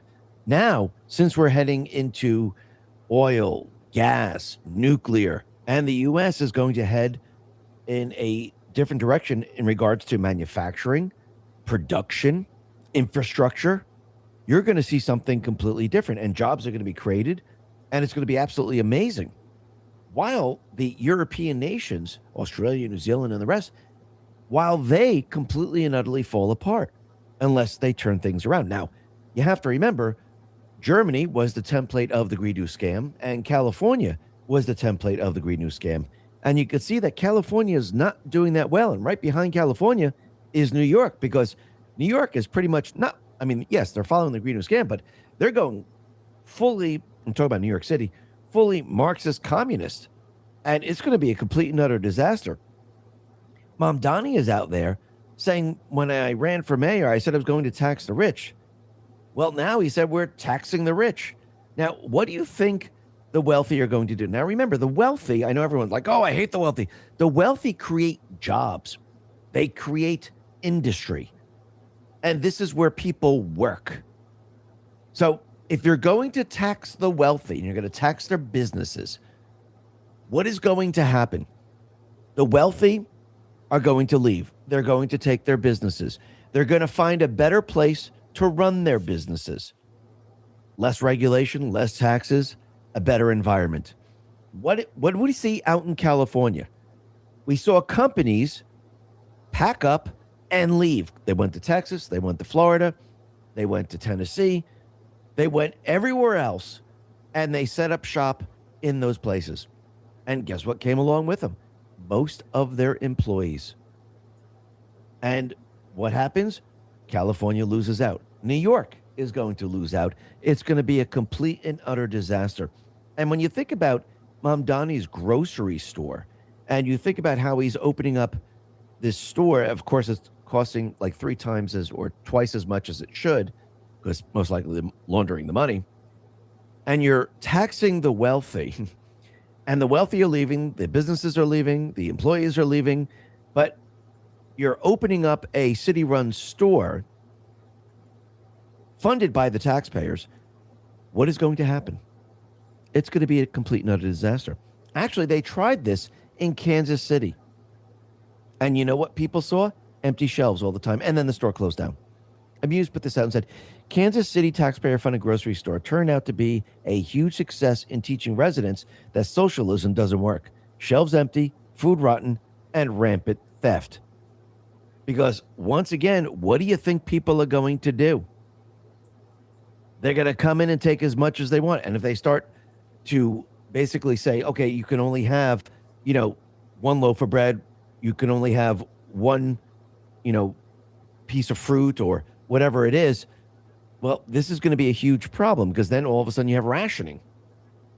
And that doesn't work out. And then you're going to have long lines. So the whole thing is going to completely and utterly implode. And basically, you just got to wait for all this to happen. And then all of a sudden, everything starts to fall apart and everyone starts to realize this was the wrong direction that we're heading in and we need to make major, major changes. That is not going to take too long to happen if the store ever gets built. Because if you look at California, they've been building a high-speed train, bridges, and everything else. And they spend billions of dollars, but they've never been built. I wouldn't be surprised if the store never gets built and nobody knows where the money is. That's what normally happens here. But when you look at the economy today, you can see what Trump has been. Drinking warm water with cinnamon before bed eliminates this parasite from the pancreas and resets blood sugar levels and reverses type 2. Doing. He's been putting all the pieces together, preparing the economic system, and getting it ready to really take off. And we're seeing that the Philadelphia Fed Manufacturing Index just crushed estimates. Trump War Room put this out and said, CNBC, that's 2.5 times what we expected. American manufacturing is on fire. So Trump is bringing back manufacturers. He's building manufacturing plants. He's building data centers. Jobs are going to be all over the place because, again, first we have construction jobs. Now we're going to have manufacturing jobs, office jobs, and everything else. So, yes, we're going to see everything happen all at once, and it's happening right now. And think about what Trump did out in Iran. Did that hurt our energy, or did it assist our energy production? Well, it assisted our energy production. And remember, we are energy independent. Now, I do believe the fuel prices went up because, again, I think certain gas stations and oil companies, I think out of fear, all of a sudden they said, okay, let's raise the prices. So when the fear is gone, do the prices just drop? Because remember, when the price went up, we weren't even hitting $100 a barrel. All of a sudden, prices just started to shoot up for no reason whatsoever. Even with gas stations that already had gas in the tank, they were raising the prices for no reason whatsoever. They didn't buy the gas at the higher price. So why were they doing that? Now, we all know Wall Street doesn't lose money on sell-offs. You do. They create the panic, wait for you to dump your position out of fear and scoop it up at a discount. The big banks aren't selling their gold. They're buying yours. Every time the headlines scream, regular people sell, every time regular people sell, the institutions are right there, waiting with open hands. You built portfolio insurance for a reason. Don't let a red day hand it over to the people who cause it. That's why I tell people to talk to Noble Gold Investments. They will help you build a long-term plan and, more importantly, help you stick to it when the noise gets loud. The minors up and downs, that's weather. The long-term trend, that's climate. And the climate has been favoring gold for 5,000 years. So the next time you see a dip and you feel that knot in your stomach, ask yourself one question. Am I making this decision, or is Wall Street making it for me? Don't let them shake you out of the position you built to protect yourself. That's exactly what they want. And right now, all new qualified accounts receive a 10th ounce American Gold Eagle as a thank you. Real gold in your hands. That's the whole point. Go to x22gold.com. That is x22gold.com, or just click the link in the description. And remember, past performance may not be indicative of future results. Environment. You could see that America is doing very, very well. It's actually doing very well in oil and gas. But when you really look at this, you could see that it really didn't, what happened in Iran really didn't affect the U.S. Actually, it helped the U.S. Bloomberg put this out and said, ironically, America's competitive edge has increased due to the Iran conflict, as the price of natural gas has soared in the rest of the world, but fallen in the U.S. And again, Trump did this on purpose. He went out to Iran to remove the controls that were put into place a long time ago. Yes, China is involved. Yes, they were getting cheap oil. But think about what the deep state, the central bank, set up a long time ago. They set up a system of control, and they used Iran to control through fear and emotion, control the price of oil across the globe. Trump now has removed that control. And remember, the Strait of Hormuz is supposed to be open to all vessels. When you have a country threatening to sink your ship at any moment, that is an open navigation. That is terrorists saying, you better do what we say or else. So once again, Trump now has removed this. And I do believe what you're going to see coming up in the next couple of months, you're going to see fuel prices really start to come down. And they're going to come down pretty darn fast. Now, the other thing that's very interesting is that Trump has to start paying back the tariffs on April 20th. Remember, the Supreme Court ruled that he has to do this. I think there's about $166 billion that he has to refund. And as soon as that ruling came out, what did he do? He said, okay, 15% tariffs for everybody. He's going to be using other sections of the law. And that's exactly what he did. So basically, the refund is going to be launching on April 20th. And over 330,000 importers, of course, 53 million shipments are eligible. So this is going to be very, very interesting moving forward, because what does this do? It actually gives the businesses money back. Now, are they going to give this to the people? Because remember, the entire time they were telling everyone, hey, the people, they're really feeling this. The tariffs are causing inflation. People have to pay more. So if that's the case and everyone was complaining, shouldn't the businesses then, when they receive this money, shouldn't they give it back to the people? No, they're not going to do that because they ate the costs. There was no price increase. There was no inflation. But what this is going to do is this might assist certain businesses. It might help them in a way that it gives them extra liquidity, which is very, very interesting. So phase one covers straightforward recent entries, unliquidated or liquidated within the last 80 days. About 63 to 82% of cases initially. Valid refunds are generally issued within 60 to 90 days after CBP accepts the declaration. And as of April 9th, approximately $127 billion had already been processed, prepared for approximately 56,497 importers. So Trump is now using Section 122 and other sections of different tariff laws, and he's bringing in tariffs. So even though he's refunding, tariffs are still being collected. So it's most likely going to be a washout a little bit here. And eventually what's going to happen, probably in the next 2 to 6 months, Trump will make up the difference of what he had to refund. But the $166 billion refund is a huge liquidity injection for over 330,000 companies across 53 million shipments. It improves cash flow margins and could support investment, hiring, or debt reduction. Some firms had used their tariffs as collateral or absorbed the costs. So this is actually going to help businesses, and we might see things change as they're getting the refunds. They're still going to be paying tariffs because Trump implemented new tariffs on them. Now, they're definitely not going to give this back to the shoppers because they ate the cost. Most of the businesses ate the cost. So will this actually help the economy in the long run? Most likely, yes. So this is going to be very, very interesting moving forward. So let's see how that all plays out. But you have to remember, Trump right now, he is dealing still within the central bank economic system. So he has the parallel economic system where we have energy sales, gold card sales, tariffs coming in, and we're still borrowing from the central bank system. Now, I do believe the borrowing from the central bank system, a lot of that debt will probably be wiped out because Trump has been fighting a rebellion and a hostile takeover of the United States. And if you look at Amendment 14, Section 4, it says that we don't owe anything if all this debt was created via a rebellion. Now, it might not be like the Civil War type of rebellion, but it was still infiltration from within. And I do believe that he probably can make his case, which means a lot of this debt that he's taking out right now most likely will not have to be paid back to the central bank. And remember, the central bank, they just create this currency out of thin air anyhow. So once again, I do believe Trump is setting everything up. He's preparing the entire economic system for the golden age. And what is the golden age? I do believe the golden age is a system without the central bank, a system where we don't borrow the currency, where we don't have a private company creating the currency or fractional reserve lending via the banks. Yes, they shifted everything. And we're tracking every single dime that we take in from tariffs and where it goes through the Congress channels. So, and to different agencies and things like that. So I do believe the golden age is something where we don't have a central bank. We're not paying income tax. The money coming in via his parallel economic system is supporting the government, a much, much smaller government.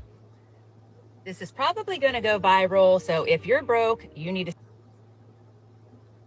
Okay, I think that was just about it. I think I pushed the wrong thing, but normally there was on a commercial like that, there's only like 2 minutes left. That wasn't very much. All right, you guys. So yeah, tomorrow we're just gonna do 3 to 6. There's too much intel to keep up on. I'm trying to stay on as long as I can, but I think 3 to 6 will be a good time. Unless something, only if something breaks, I'll come on. But 3 to 6, hopefully, will be the right time. I think get 3 full hours in. I guess tomorrow is the new moon tomorrow, you guys. The 17th. So that might be a marker, the 17th. And Lucy's birthday tomorrow too. Everybody don't forget.